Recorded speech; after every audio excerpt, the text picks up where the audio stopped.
கிறிஸ்து இயேசுவுக்குள் அன்பான சகோதர சகோதரிகளே, அனைவருக்கும் என்னுடைய அன்பின் வாழ்த்துக்களை தெரிவித்துக் கொள்கிறேன். மீண்டுமாக இந்த ஒரு ஆராய்ச்சிக்கு அன்புடன் வரவேற்கிறோம். நம்ம பார்த்து வருகிற எலெக்ஷன் பற்றின காரியங்கள் சில நாட்களுக்கு பின்பதாக மீண்டுமாக நம்ம பார்க்க இருக்கிறோம். இன்றைய நாள்ல பாகம் 6 இந்த ஆராய்ச்சியுடைய கடைசி பாகமா இருக்குது. எனவே இந்த மொத்த 6 பாகங்களையும் நம்ம என்ன பார்க்கிறோம்னா, நம்முடைய மூத்த சகோதரர்கள் ரசல் மற்றும் அநேக சகோதரர்கள் அவங்களுடைய எழுத்துக்களில் இருந்து வேத வசனங்களை ஆதாரமாக வைத்து அவங்க கொடுத்துட்ட விளக்கங்களை அடிப்படையாக வைத்து தேவனுடைய சபையில, கர்த்தருடைய சபையில ஒரு ஊழியர்களை தேர்ந்தெடுக்கக்கூடிய காரியம் எப்படி இருக்க வேண்டும் என்பதை குறித்து ஆராய்ந்து வருகிறோம். அந்த வகையில இந்த ஒரு 6வது பாகத்துக்குள்ள நம்ம வந்திருக்கிறோம். இது நிறைவு பகுதியாக இருக்குது. அப்போ கடந்த நாட்கள்ல நம்ம பார்த்த விஷயங்கள் எல்லாமே இவ்வளவுதான் என்று இல்லை. இதை தாண்டி நிறைய காரியங்கள் இருக்குது. பட் நமக்கு தேவையான விஷயங்களை மாத்திரம் தான் நம்ம என்ன பண்ணிக்கிறோம்னா, நம்ம எடுத்து உங்கள் மத்தியில அது நம்ம பிரசன்ட் பண்ணிருக்கிறோம். மற்றபடி தனிப்பட்ட வகையில இதை நீங்க ஆராய்ந்து பார்க்கணும். ஏற்கனவே சொன்னது போல இந்த ஸ்டடி எடுத்ததுக்கான ஒரு மிக முக்கியமான நோக்கம் என்னன்னு பாத்தீங்கன்னா, சபையில தேவனுடைய பிள்ளைகள் ஒழுங்குமுறை என்ற விஷயத்தை பத்தி சபையில இருக்கக்கூடிய ஒரு அங்கத்தினருமே அது கற்றுக்கொள்ள வேண்டியது அவசியம். இது ஏதோ வால்யூம்ஸ்ல இருக்குது, இது பிரதர் ரசல் சொல்லியிருக்கிறாரு, அதனால நாங்க ஏற்றுக்கொள்ள மாட்டோம் என்று சொன்னாலும் கூட இந்த ஒரு ஒழுங்குமுறை நம்ம பார்க்கிறோம் வேதத்தின் அடிப்படையில தான் நம்ம பார்க்கிறோம். வேதத்துல இருக்குது, பைபிள்ல இருக்குது. எனவே பைபிள் இருக்கிறதுனால அது நம்ம செஞ்சா, ஒருவேளை வால்யூம்ஸ் விரும்பாதவர்கள் ஒருவேளை இருப்பார்கள் என்றால் தாழ்மையா சொல்றது என்ன, ஓகே நீங்க வால்யூம்ஸ் தர வேணும். ஆனா வசனத்துல இருக்கு, வசனங்கள்ல இந்த மாதிரி ஊழியர்களை தேர்ந்தெடுக்கிற விதம் பத்தி சொல்லப்பட்டு இருக்குது. அது நம்ம கரெக்டா தானே வசனம் இருக்குது, தெளிவா இருக்குது. அதுக்கு ஒரு சில ஆதாரங்கள் கூட பாக்குறோம் இல்லைங்களா? எனவே நம்ம வேதத்தை நம்ம சரியாக பார்க்க வேண்டியது அவசியமா இருக்கு இல்லைங்களா? சோ அப்போ சகோதர சகோதரிகளே, ஊழியர்கள் ரொம்ப இம்பார்ட்டன்ட். ஏன்னா நம்ம பாருங்க, நம்ம கடைசி நாட்டுல இருக்கிறோம் சொல்லும் போது நன்கு ஒரு வளர்ச்சிக்குள்ள அங்க போக வேண்டி இருக்கு. இப்ப இருக்க காமிக்கக்கூடிய வளர்ச்சி இது பத்தாது என்றுதான் நம்ம நம்புறோம். இரண்டாவது பாத்தீங்கன்னா, இது ஏதோ ஒரு குறிப்பிட்ட காலத்துக்குரிய ஒரு விஷயம் அப்படி இல்லை. 7 கால சபைக்குமே இது அப்ளை ஆகும், இந்த ஒரு ஊழியர்களை தேர்ந்தெடுக்கிற மெத்தட். ஓகே, நம்முடைய ஆதார வசனம் ஞாபகம் இருக்குங்களா? சகலமும் என்று சொல்லும் பொழுது அது எல்லா விஷயமா இருக்கட்டும், ஒரு மேரேஜா இருக்கட்டும், ஒரு ஒன் டே மீட்டிங்கா இருக்கட்டும், கன்வென்ஷனா இருக்கட்டும், என்ன விஷயமா இருக்கட்டும், எக்லீசியா சம்பந்தப்பட்ட விஷயங்கள் எதுவா இருக்கட்டும், அது நல் ஒழுக்கமாயும் கிரமமாயும் செய்யப்பட கடவது. ஒருவேளை எக்லீசியால உபசரிக்கிற வேலையா இருக்கட்டும், சேர்ஸ் அரேஞ்ச் பண்ற வேலையா இருக்கட்டும், எதுவா இருக்கட்டும், எல்லாமே நல் ஒழுக்கம் மற்றும் கிரமம் என்ற வார்த்தை நம்ம ஃபர்ஸ்ட் கிளாஸ்ல பார்த்திருக்கோம். அப்போ தேவனுடைய பிள்ளைகள் ஒழுங்குக்குட்பட்டவங்களா இருக்கணும். ஏன்னா தேவன் பத்தி படிக்கிறோம் இல்லைங்களா? தேவன் பத்தி படிக்கும் போது அவர் கலகத்துக்கு தேவன் இல்லை இல்லைங்களா? அவர் கன்ஃபியூஷனுக்கு தேவன் இல்லை, மாறாக ஒழுங்கிற்கு தேவனா இருக்கிறார். அப்ப தேவன் ஒழுங்குமாக இருக்கும் பொழுது அவருடைய பிள்ளைகள் கூட ஒழுங்கு கடைபிடிக்க வேண்டியது அவசியமா இருக்கு. இதுக்கு நல்ல ஒரு உதாரணம், தேவன் எப்படி ஒழுங்குக்கு உதாரணமா இருக்காரு பாத்தீங்கன்னா, பாருங்க, தேவன் ஆதாமுக்கு ஒரு கட்டளை கொடுத்தார், நீ சாப்பிடக்கூடாது. ஆனா அதே கட்டளையை தேவன் ஏவாளுக்கு கொடுக்கல, மாறாக ஸ்திரீயுடைய தலையா இருக்கக்கூடிய ஆதாம் தான் என்ன பண்றாருன்னா போயிட்டு ஏவாளுக்கு அந்த கட்டளைய சொல்றார். அப்ப பாருங்க, தேவன் அவரே சொல்லலாம் நியாயமா பார்த்தா, ஆனா தேவன் பாத்தீங்கன்னா அந்த ஒழுங்கை அவர் எப்படி கடைபிடிக்கிறாரு பாத்தீங்களா? தேவன் ஆதாம்கிட்ட சொல்றாரு கட்டளை, ஆதாம் ஏவாள் கிட்ட சொல்றாரு.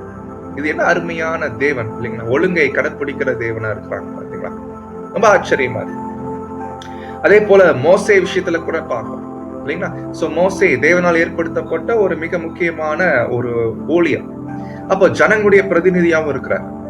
அப்ப தேவன் என்ன பண்ணுவாருன்னா, ஜனங்கள்கிட்ட டைரக்டா பேசாம மோசே மூலமாகத்தான் என்ன பண்ணிக்கிறாருன்னா அங்க பேசியிருக்கார். மோசே ஜனங்கள் கிட்ட அங்க போய் பேசியிருக்காரு. சோ இதெல்லாம் தேவன் ஒரு ஒழுங்கை கடைபிடிக்கக்கூடிய தேவனா அங்க இருக்கிறதா பார்க்கணும். அப்ப நம்ம கூட பாத்தீங்கன்னா ஒழுங்கு என்பது நம்ம வாழ்க்கையில எல்லா விஷயங்களும் இருக்க வேண்டியது அவசியமா இருக்குது. பொதுவா நம்ம தமிழ்நாட்டுல இருக்கக்கூடிய ஜனங்கள் பாத்தீங்கன்னா, நம்ம பொதுவாக ஜெனரலா பாத்தீங்கன்னா இந்த ஒழுங்கு என்பது நம்ம இயற்கையாவே அது நம்ம கொண்டு வராம தான் இருக்கிறோம் நியாயமா பார்த்தோம் இல்லைங்களா. காலையில நம்ம எந்திரிக்கிற டைமு, சாப்பிட்ற டைமு இல்லைங்களா, குளிக்கிற டைமு, இதெல்லாம் பாத்தீங்கன்னா ஒரு ஒழுங்கின்படி இருக்க. ஏன்னா நம்ம அப்படியே பழகியாச்சு. அதனால சபையில ஒரு ஒழுங்குக்குட்பட்டு வரணும் அப்படின்னு சொல்லும் போதுதான் நமக்கு என்ன பண்றோம்னா ஒரு மேலோட்டமான வகையில மாத்திரம் நமக்கு வசதியா இருக்கிற மாதிரி தான் அங்க பண்ணிக்கிறோம். ஆனா அப்படி இருக்கக்கூடாது. தேவனுடைய பிள்ளைகள் ஒழுங்கு என்று சொல்லும் பொழுது அது எந்த அளவுக்கு சீரியஸா பார்க்கணுமோ அவ்வளவு தூரம் பார்க்கணும். அப்போ இந்த ஊழியர்களை தேர்ந்தெடுக்கிற மெத்தடு நமக்கு தெரியும் இல்லைங்களா, கெரட்டோனியா மெத்தடு. கெரட்டோனியா மெத்தடுடைய அர்த்தம் என்னன்னா கைகளை உயர்த்தி செய்யறது. இதுதான் பைபிள் மெத்தடு. சோ இந்த மெத்தட் படித்தான் ஊழியர்களை தேர்ந்தெடுக்கணும் என்று பார்க்கிறோம். மற்றபடி நம்ம இன்னொரு கிரேக்க வார்த்தை கூட இருக்குது, கேத்தஸ்டமி இல்லைங்க. அது நம்ம அது கூட விளக்கம் பார்த்தோம். அந்த கேத்தஸ்டமி மெத்தட் கூட எந்த டைம்ல பண்ணணும், என்ன மாதிரி கண்டிஷன்ல இருக்கக்கூடிய சபை இனரிட்ட பண்ணணும், அதுதான் நம்ம கண்டுபிடிக்கணும். சோ எனவே கேத்தஸ்டமி மெத்தட் ஒரு ஆப்ஷன் தான். எதுக்குன்னா இந்த மாதிரி கண்டிஷன் இருந்தா அப்படின்னு அங்க பார்க்கும். ஆனா மெயின் மெத்தடு கெரட்டோனியா. சோ இதை நம்ம கண்டுபிடிக்கணும். பாருங்க, அப்போ நம்ம என்ன பண்றோம், இதெல்லாம் கடந்த நாட்கள் பார்த்த பாயிண்ட்ஸை நம்ம ஜஸ்ட் ஞாபகப்படுத்துறோம். அப்போ மூப்பர்களை தேர்ந்தெடுக்கிறோம் அப்படி சொல்றோம் இல்லைங்களா. அது என்ன அர்த்தம்? மூப்பர்கள்னா யாரு? முதல்ல ஊழியர்களை தேர்ந்தெடுக்கிறதுக்கு முன்னாடி யாரை தேர்ந்தெடுக்கணும்? மூப்பர்களை தேர்ந்தெடுக்கணும். அப்போ மூப்பர்களுடைய அர்த்தம் என்ன? ஏதோ வயசுல மூத்தவங்களா என்று பார்த்தீங்கன்னா இல்லைன்ற. Not necessarily an elder in years. வயசுல பெரியவங்களா இருக்கணும் அப்படின்றது அர்த்தம் இல்லை. இன்னைக்கு நிறைய பேர் அப்படிதான் புரிஞ்சு வச்சுக்கிறான். அதனாலதான் பாத்தீங்கன்னா ஒரு ஜெபம் வாய்ப்பு கொடுக்கறதா, ஒரு மன்னா வாய்ப்பு கொடுக்கறது, கன்வென்ஷன்ல ஏதாவது சப்ஜெக்ட் பண்றதுன்னா வயசானவங்களை பார்த்து கொடுக்கறான். ஏன்னா அதை வச்சு பாக்குறது எல்டர். எல்டருடைய அர்த்தம் என்ன சொல்றாரு? மெச்சூர்ட் இன் கிறிஸ்டியன் கேரக்டர்.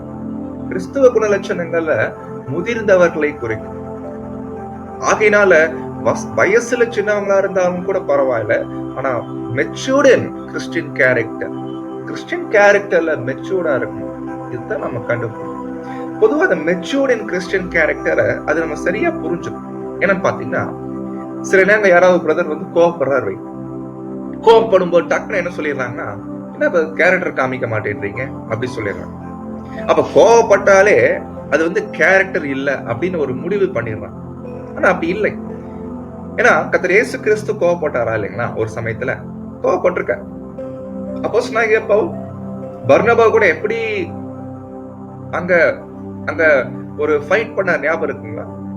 பேதுருவை பயங்கரமா திட்டினாரு. அப்ப கோவப்படுறதுனால ஒருத்தருக்குள்ள கேரக்டர் இல்லைன்னு சொல்ல முடியாது. அப்ப கோவப்படுறாருன்னா காரணம் என்ன? காரணம் அது சத்தியத்தின்படி இருக்குதா? அந்த கோபத்துக்கான காரணம் நீதியின்படி இருக்குதா? அதனாலதான் கர்த்தர் இயேசு கோவப்பட்டாங்க. அப்போஸ்தலன் பவுல் கோவப்பட்டாங்க. ஆனா மாம்சத்தின்படி கோவப்படுறது ஒண்ணு இருக்கு, அதுதான் ரொம்ப தப்பு. அதுதான் இம்மெச்சூர்டு சொல்லுவாங்க. ஆகையினால ஒரு கோவப்படுறது கூட ஒரு நியாயம் அங்க இருக்கணும் இல்லைங்களா? சோ அப்ப கோபம் அதை வச்சு நம்ம கரெக்டா கணிக்கணும். அது இம்மெச்சூர்டான கோபமா இல்ல மெச்சூர்டான கோபமா, அது கூட பார்க்க வேண்டியிருக்கு. ஆக மொத்தத்துல மெச்சூர்ட் இன் கிறிஸ்டியன் கேரக்டர், அதான் எல்டருடைய அர்த்தமா இருக்கு. அடுத்து சொல்றாரு பாருங்க, குணலட்சணங்கள்ல பழுத்தவங்களா இருக்கணும். ரைப்பனஸ் இன் கேரக்டர். கேரக்டர்ல நல்லா பழுத்து இருக்கணும். அப்புறம் கேரக்டர் மாத்திரம் இல்லைங்களா, நாலேஜ் ரொம்ப இம்பார்ட்டன்ட். சபையில மூப்பரா இருக்கிறவர்கள் அவங்க நாலேஜ்ல இருப்பாங்க. அதுக்கப்புறம் ஃப்ரூட்ஸ் ஆஃப் தி ஸ்பிரிட், ஆவின் கனிகள்ல ஒரு பழுத்தவங்களா இருப்பாங்க.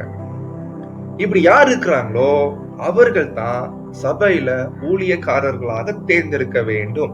ஏன்னா இதுதான் அவர்களை தகுதிப்படுத்துது. would qualify them for such service. கரெக்ட்டுங்களா? சோ அதனால சகோதர சகோதரிகளே, சபையில எலெக்ஷன் டைம் வந்துட்டோம்னா முதல்ல இது யார் முதல்ல எல்டர்ஸ் இருக்கிறாங்க ஃபர்ஸ்ட் செக் பண்ணும். எல்டர்ஸ் எத்தனை பேர் இருக்கிறாங்க எப்படி கண்டுபிடிக்கிறது? இந்த மாதிரி தகுதியில பார்க்கணும். இதை வச்சுதான் இவர் எல்டரா இருக்கிறாரு கண்டுபிடிச்சதுக்கு அப்புறம் தான் இப்பதான் எலெக்ஷனுக்குள்ளவே நம்ம போய் அது சரியான ஊழியங்கள்ல அவரை அப்பாயிண்ட் பண்ணணும் இல்லைங்களா? சோ இதான் நம்ம கண்டுபிடிக்கணும். சோ அப்போ அந்த வகையில பார்க்கும்போது அடுத்து சொல்றாரு அதே பாயிண்ட் தான். என்ன பாயிண்ட்னா, இப்படியாக மூப்பரா இருக்கிறவர்கள் தான் தேவனுடைய சபையில ஆவிக்குரிய ஊழியங்களை செய்ய வேண்டும். அப்ப மூப்பரா இருக்கிறவர்கள் தான் தேவனுடைய வேலைகளை, இன்னும் சொல்லணும்னா ஆவிக்குரிய வேலைகளை செய்வதற்கு தகுதியானவர்கள். பொதுவா தப்பா புரிஞ்சுக்கிறாங்க. என்னன்னா, ஒருத்தர் மூப்பர் ஆனதுக்கு அப்புறம் அப்படின்னா என்ன அர்த்தம்னா, கைகளை உயர்த்தி அவரை தேர்ந்தெடுத்ததுக்கு அப்புறம் தான் அவர் மூப்பரா மாறுறாரு அப்படின்னு நினைச்சுக்கிறாங்க. ஆக்சுவலி அது அர்த்தம் இல்லை. மூப்பர் என்பது அது நம்முடைய தனிப்பட்ட வளர்ச்சி, ஒருத்தருடைய வளர்ச்சியை காமிக்கும். அந்த வளர்ச்சியில வந்தவங்க தான் மூப்பர்கள். அப்படிப்பட்டவங்களை தான் தேவனுடைய வேலையில நியமிக்கணும். அதுக்கு தான் கை தூக்கி நம்ம ஓட் பண்றோம் இல்லைங்களா? சோ அப்போ இப்படிப்பட்டவங்க என்ன வேலைகள் செய்யலாம்? சபையில மொத்தம் 5 வேலை பத்தி பேசுறாரு. அதாவது 1,44,000 பேர் கொண்ட எக்லீசியால 5 ஊழியம் இருக்குது. அப்போஸ்தலர், தீர்க்கதரிசன ஊழியம், இவாஞ்சலிஸ்ட், போதக, அதுக்கப்புறம் பாத்தீங்கன்னா பாஸ்டர், அதாவது மேய்ப்பர் ஊழியம், அதுக்கப்புறம் கடைசியா போதக ஊழியம். அப்ப இந்த 5 ஊழியங்கள்ல முதல் 2 ஊழியங்கள் நம்ம கண்டுபிடிக்கிறோம். அது பிக்ஸட் நம்பர் 12, 7. ஆனா மிச்சக்கூடிய கடைசி 3 ஊழியங்கள் தான் ஒரு தனிப்பட்ட எக்லீசியாலுமே செய்ய வேண்டிய, இருக்க வேண்டிய ஊழியங்களா இருக்குது. எனவே இந்த 3 ஊழியங்களும் தேவையான ஊழியர்களை தேர்ந்தெடுக்க வேண்டும். அதுல பாத்தீங்கன்னா ஒரே பிரதர் பாத்தீங்கன்னா 3 ஊழியம் பண்ணுவாரு, இல்ல ஒரு பிரதர் ஒரு ஊழியம் தான் பண்ணுவாரு, இல்ல ஒரு பிரதர் 2 ஊழியம் பண்ணுவாரு. ஆக மொத்தத்துல நமக்கு தேவை ஊழியர்களுக்கு தகுந்த மாதிரி ஊழியர்களை தேர்ந்தெடுக்க வேண்டும் இல்லைங்களா? ஓகே, அடுத்த பாயிண்ட் படிக்கிறோம். பிஷப், பைபிள்ல வரக்கூடிய இன்னொரு வார்த்தை பிஷப். அப்போ இந்த பிஷப் என்ற வார்த்தை சொல்லும் பொழுது சகோதர சகோதரிகளே, அதுடைய அர்த்தம் என்னன்னா மேற்பார்வை பண்றவரு, கண்காணிப்பு செய்கிறவரு, சபைகளை கண்காணிக்கிறவர். அப்படின்னா ஏதோ ஒரு என்ன சொல்றதுங்க, அதாவது ஒரு தலைவர் அப்படின்ற ரீதி கிடையாது. இது கண்காணிப்பு என்பது இது என்ன மீனிங்லன்னா, அதாவது ஒரு ஆட்டை மேய்க்கக்கூடியவர் எப்படி ஆடுகளை கண்காணிப்பாரோ அது போன்ற ஒரு கண்காணிப்பு. எனவே இப்படிப்பட்ட ஒரு நிலையில இந்த பிஷப் என்ற விஷயம் யாருக்கு பொருந்தும்னா, எவ்ரி அப்பாயிண்டட் எல்டர், அப்படின்னா நியமிக்கப்பட்ட, தேர்ந்தெடுக்கப்பட்ட, எலெக்டட் எல்டர் எல்லாருமே பிஷப் என்று சொல்லலாம், அல்லது கண்காணிப்பு செய்கிறவங்க என்று சொல்லலாம். அப்போ இதுதான் கண்டுபிடிக்கிறோம். ஒருவேளை கண்காணிப்பு பண்றவர் லோக்கல் எக்லீசியா அளவுக்கு படலாம், இல்ல அநேக எக்லீசியாவுக்கும் அங்க செய்யலாம் என்று கண்டுபிடிக்கிறோம். ஓகே, இது நம்ம பார்த்ததுக்கு அப்புறம் பாருங்க, ஒரு இடத்துல பிரதர் பேசுறாங்க. என்ன பேசுறாங்கன்னா, அதாவது சில பேரு பைபிளுடைய வார்த்தைகள் இல்லாத, பைபிள் இல்லாத வார்த்தைகளை சில பேர் தங்களுக்கு போட்டுக்கிறாங்க. உதாரணத்துக்கு clergy, laity, reverend, doctor of divinity, இப்படி எல்லாம் போட்டுக்கிறாங்க டைட்டில். ஆனா இதெல்லாம் பைபிள்ல இல்ல. அப்போ இதை நாம கண்டிப்பா போய் சொல்லும் போது இதெல்லாம் தப்புங்க, இப்பெல்லாம் இல்லைங்க அப்படி சொன்னா ஓகே, ஏத்துக்கணும். ஆனா அவங்க ஏத்துக்காத பட்சத்துல என்ன பண்ணிடலாம்? அவங்களை ஐக்கியத்தை எடுத்துடலாமா? அவங்க ஐக்கியம் வச்சு கூட சொல்லிடலாமா? அப்படி பாத்தீங்கன்னா சொல்றாரு, இதனால அவங்க ஏற்றுக்கொள்ளல, நாங்க அப்படிதான் பேர் வைப்போம் சொன்னாங்கன்னா however ஓகே இருக்கட்டும், பட் இதுக்காக போயிட்டு நான் டிஸ்ஃபெலோஷிப் பண்ணிடுறேன் அப்படின்னு சொல்றது அது அது அந்த விஷயம் கிடையாது அப்படின்றாரு. பாருங்க எவ்வளவு அழகா பேசுறாரு பாருங்க. ஒரு ரெவரண்ட் சொல்றவர் கேட்க மாட்டேன்றாரு, தப்புங்க, கேட்க மாட்டேன்றாரு. ஓகே, கேட்கலன்னா நம்ம என்ன பண்ணிடணும்? ஐக்கியத்தை கட் பண்ணிருங்க. அவர் பார்த்தா பேசாதீங்க, சிரிக்காதீங்க, அந்த லெவலுக்கு அங்க போயிருக்கு. ஆனா இதுக்காக எப்படி செய்ய வேண்டாம் அப்படின்ற இது நான் ஏன் இந்த பாயிண்ட் இங்க கொண்டு வந்தோம்னா காரணம் இருக்குது. அதாவது வேதமானவர்கள் மத்தியிலேயே எலெக்ஷன் பண்ணாத சில எக்லீசியாஸ் மத்தியில ஒரு பிரதர் வந்து ஊழியம் பண்ண விரும்பிட்டார். போயிட்டு அவர்கள் ஒருவேளை தேவன் பாருங்க, எலெக்ஷன் சில இடங்களை பண்ணலைன்னா ஏற்ற சமயத்துல தேவன் அவங்களுக்கு வேண்டிய உணர்த்துதல் கொடுப்பார். அது வரைக்கும் நம்ம பொறுமையா இருக்கலாம். ஆனா அதுக்காக அங்க ஊழியம் பண்ணக்கூடாது, வைக்க கூடாதுன்றது அது எந்த வகையிலுமே கரெக்ட் கிடையாது. அப்ப என்ன பண்ணிடுறாங்க, என்ன சொல்லிடுறாங்கன்னா, அநேக எக்லீசியால எலெக்ஷன் பண்றது இல்ல, அவங்க வந்து டாக்டரின் மீறிட்டாங்க, டாக்டரின் ஃபாலோ பண்றது. எலெக்ஷன் வந்து டாக்டரினா, சபையில ஊழியர்களை தேர்ந்தெடுக்கக்கூடிய எலெக்ஷன் டாக்டரினா பாத்தீங்கன்னா டாக்டரின் கிடையாது. அது வந்து ஒழுங்குமுறை. ஒழுங்குமுறைக்கும் டாக்டரினுக்கும் வித்தியாசம் இருக்கு இல்லைங்களா? சாகினால இப்படி ஒரு தவறான எண்ணத்துக்கு அங்க போயிட்டாங்க. அப்ப என்ன பண்ணிட்டாங்கன்னா, அப்படி ஊழியம் பண்ற பிரதர்ஸ நம்ம புறக்கணிக்கணும். என்னங்களாமா? அவரை புறக்கணிக்கணும். எக்லேஷியால அவருக்கு சப்ஜெக்ட் வாய்ப்பு கொடுக்க கூடாது அப்படின்ற அளவுக்கு ஒரு நடந்த ஒரு எல்டர்ஸ் மீட்டிங்ல பேசுறாங்கன்னா பாத்துக்கோங்க. அப்ப எந்த அளவுக்கு தங்களுடைய எண்ணங்கள் அங்க அவங்க வச்சிருப்பாங்க, யோசிச்சுப்பாங்க. ஒரு ரெவரண்ட் விஷயத்திலே சொல்றாரு, however does not lead us to disfellowship those who differ from us. ஆனா இன்னைக்கு என்ன நடக்குது? எவ்வளவு வித்தியாசம் பாத்துக்கலாம். எவ்வளவு பிரதருடைய ரைட்டிங்ஸ்க்கும் நீங்க நம்ம பண்ற காரியங்களுக்கு எவ்வளவு வித்தியாசம் இருக்கு. சபையார் கொஞ்சம் வெளிப்பாய். நான் இந்த ஸ்டடிஸ் பண்றதுக்கான காரணம் என்னன்னா, அதை பாருங்க, இந்த ஒரு யூடியூப் சேனலுடைய நோக்கமே ஃபார் திங்கிங் பைபிள் ஸ்டூடெண்ட். சபையார் கொஞ்சம் வெளிப்பாய்க்கோங்க. இன்னமும் பாரம்பரியமாவே போயிட்டு இருக்க வேண்டாம். என்ன சொல்லி கொடுக்குறாங்களோ அப்படியே போகாதீங்க, அது வேண்டாம். ஏன்னா பாரம்பரியமாவே நமக்கு என்ன கற்றுக் கொடுக்குறாங்களோ அப்படியே அங்க அதுபடியே வாழ்றோம். எப்படி பெயர் சபைகள்ல பண்ணிட்டு இருந்தோம் இல்லைங்களா, அது மாதிரி பாருங்க. வேதமானவர்கள் மத்தியிலே பாருங்க, நான் தப்பா எடுத்துக்க வேண்டாம், ஒரு சின்ன உதாரணம் நம்ம கொடுக்க வேண்டியது அவசியமா இருக்குது. கர்த்தருடைய சபையில பாத்தீங்கன்னா ஒரு தனிப்பட்ட எக்லீஷியாவுமே இண்டிவிஜுவல் எக்லீஷியா கர்த்தருடைய சரீரமா இருக்கிறாங்க அப்படின்னு நம்ம படிக்கிறோம் இல்லைங்களா. ஆனா என்ன பண்றாங்க, கிளை சபைன்னு ஒரு பேர் கொடுத்துடலாம். கிளை சபை எங்க இருக்குது? கிளை சபை பைபிள்ல எங்க? அது கொரிந்து கிளை சபை, எபேசு கிளை அப்படின்னு தான் இருக்குங்களா? கிளை சபைன்ற வார்த்தை எங்க இருந்து வந்துச்சு? பிரான்ச் ஏதாவது இருக்கா? ஆனா இன்னைக்கு பண்ணிட்டு இருக்கிறாங்க வேதமானவர்கள் மத்தியிலே பாத்தீங்கன்னா பிரான்ச் எல்லாம் இருக்கு. அப்ப என்னன்னா, ஏதோ ஒரு தலைமையை கீழே செயல்படக்கூடிய நிலைமை தான் அங்க வரும். அப்படி இருக்கக்கூடாது. ஒரு தனிப்பட்ட எக்லீஷியாலுமே இண்டிவிஜுவல் எக்லீஷியா. அப்போ சபையார் விழித்து வசனத்தின் படி இருக்கணும். வசனத்தின் படி வாழ்றதுக்கு நம்ம முயற்சி பண்ணணும். அப்ப நம்ம என்ன பண்றோம், பைபிள்ல சொல்லப்பட்ட வார்த்தைகள் மொத்தம் சொல்லும் போது பாஸ்டர் என்ற வார்த்தை யூஸ் பண்ணலாம், தப்பில்லை. இவாஞ்சலிஸ்ட் என்ற வார்த்தை யூஸ் பண்ணலாம், தப்பில்லை. டீச்சர் என்ற வார்த்தை யூஸ் பண்ணலாம், தப்பில்லை. Elder, deacon. அப்ப இந்த வார்த்தைகளை நம்ம பயன்படுத்துவதில்ல தப்பு இல்லை அப்படின்றது. ஆனா இன்னைக்கு நாம இந்த பைபிள் இருக்கிற வார்த்தையை கூட பயன்படுத்துறது இல்லை. ஒரே ஒரு வார்த்தை எல்டர், அவ்வளவுதான். அந்த எல்டர் தவிர வேற எந்த வார்த்தையும் தெரியாது.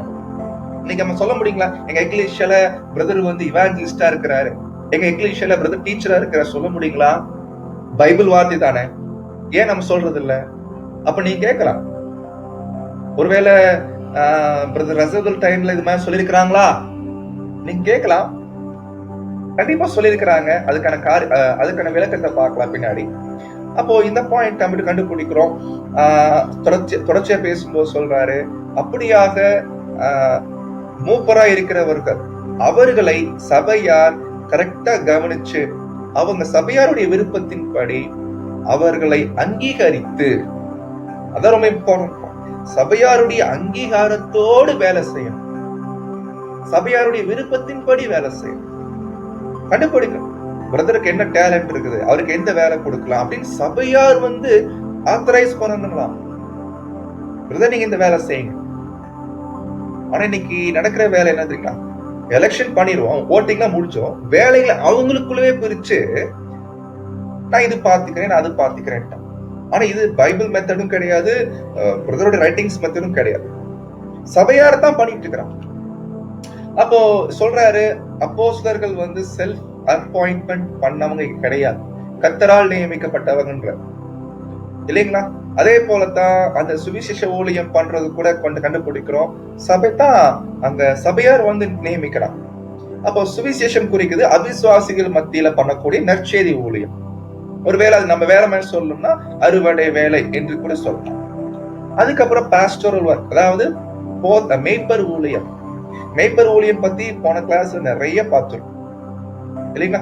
அதுக்கப்புறம் போதக ஊழியம், டீச்சிங் ஒர்க், யார் மத்தியில?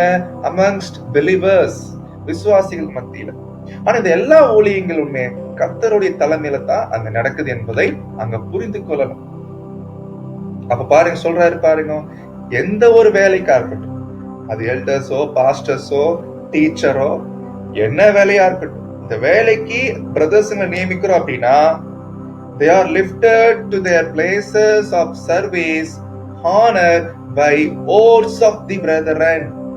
பிரதர்ஸ் உடைய ஓட்ஸ் படிதான் அவர்கள் அந்த பிளேஸ்ல அவர்களை நியமிக்க வேண்டும்.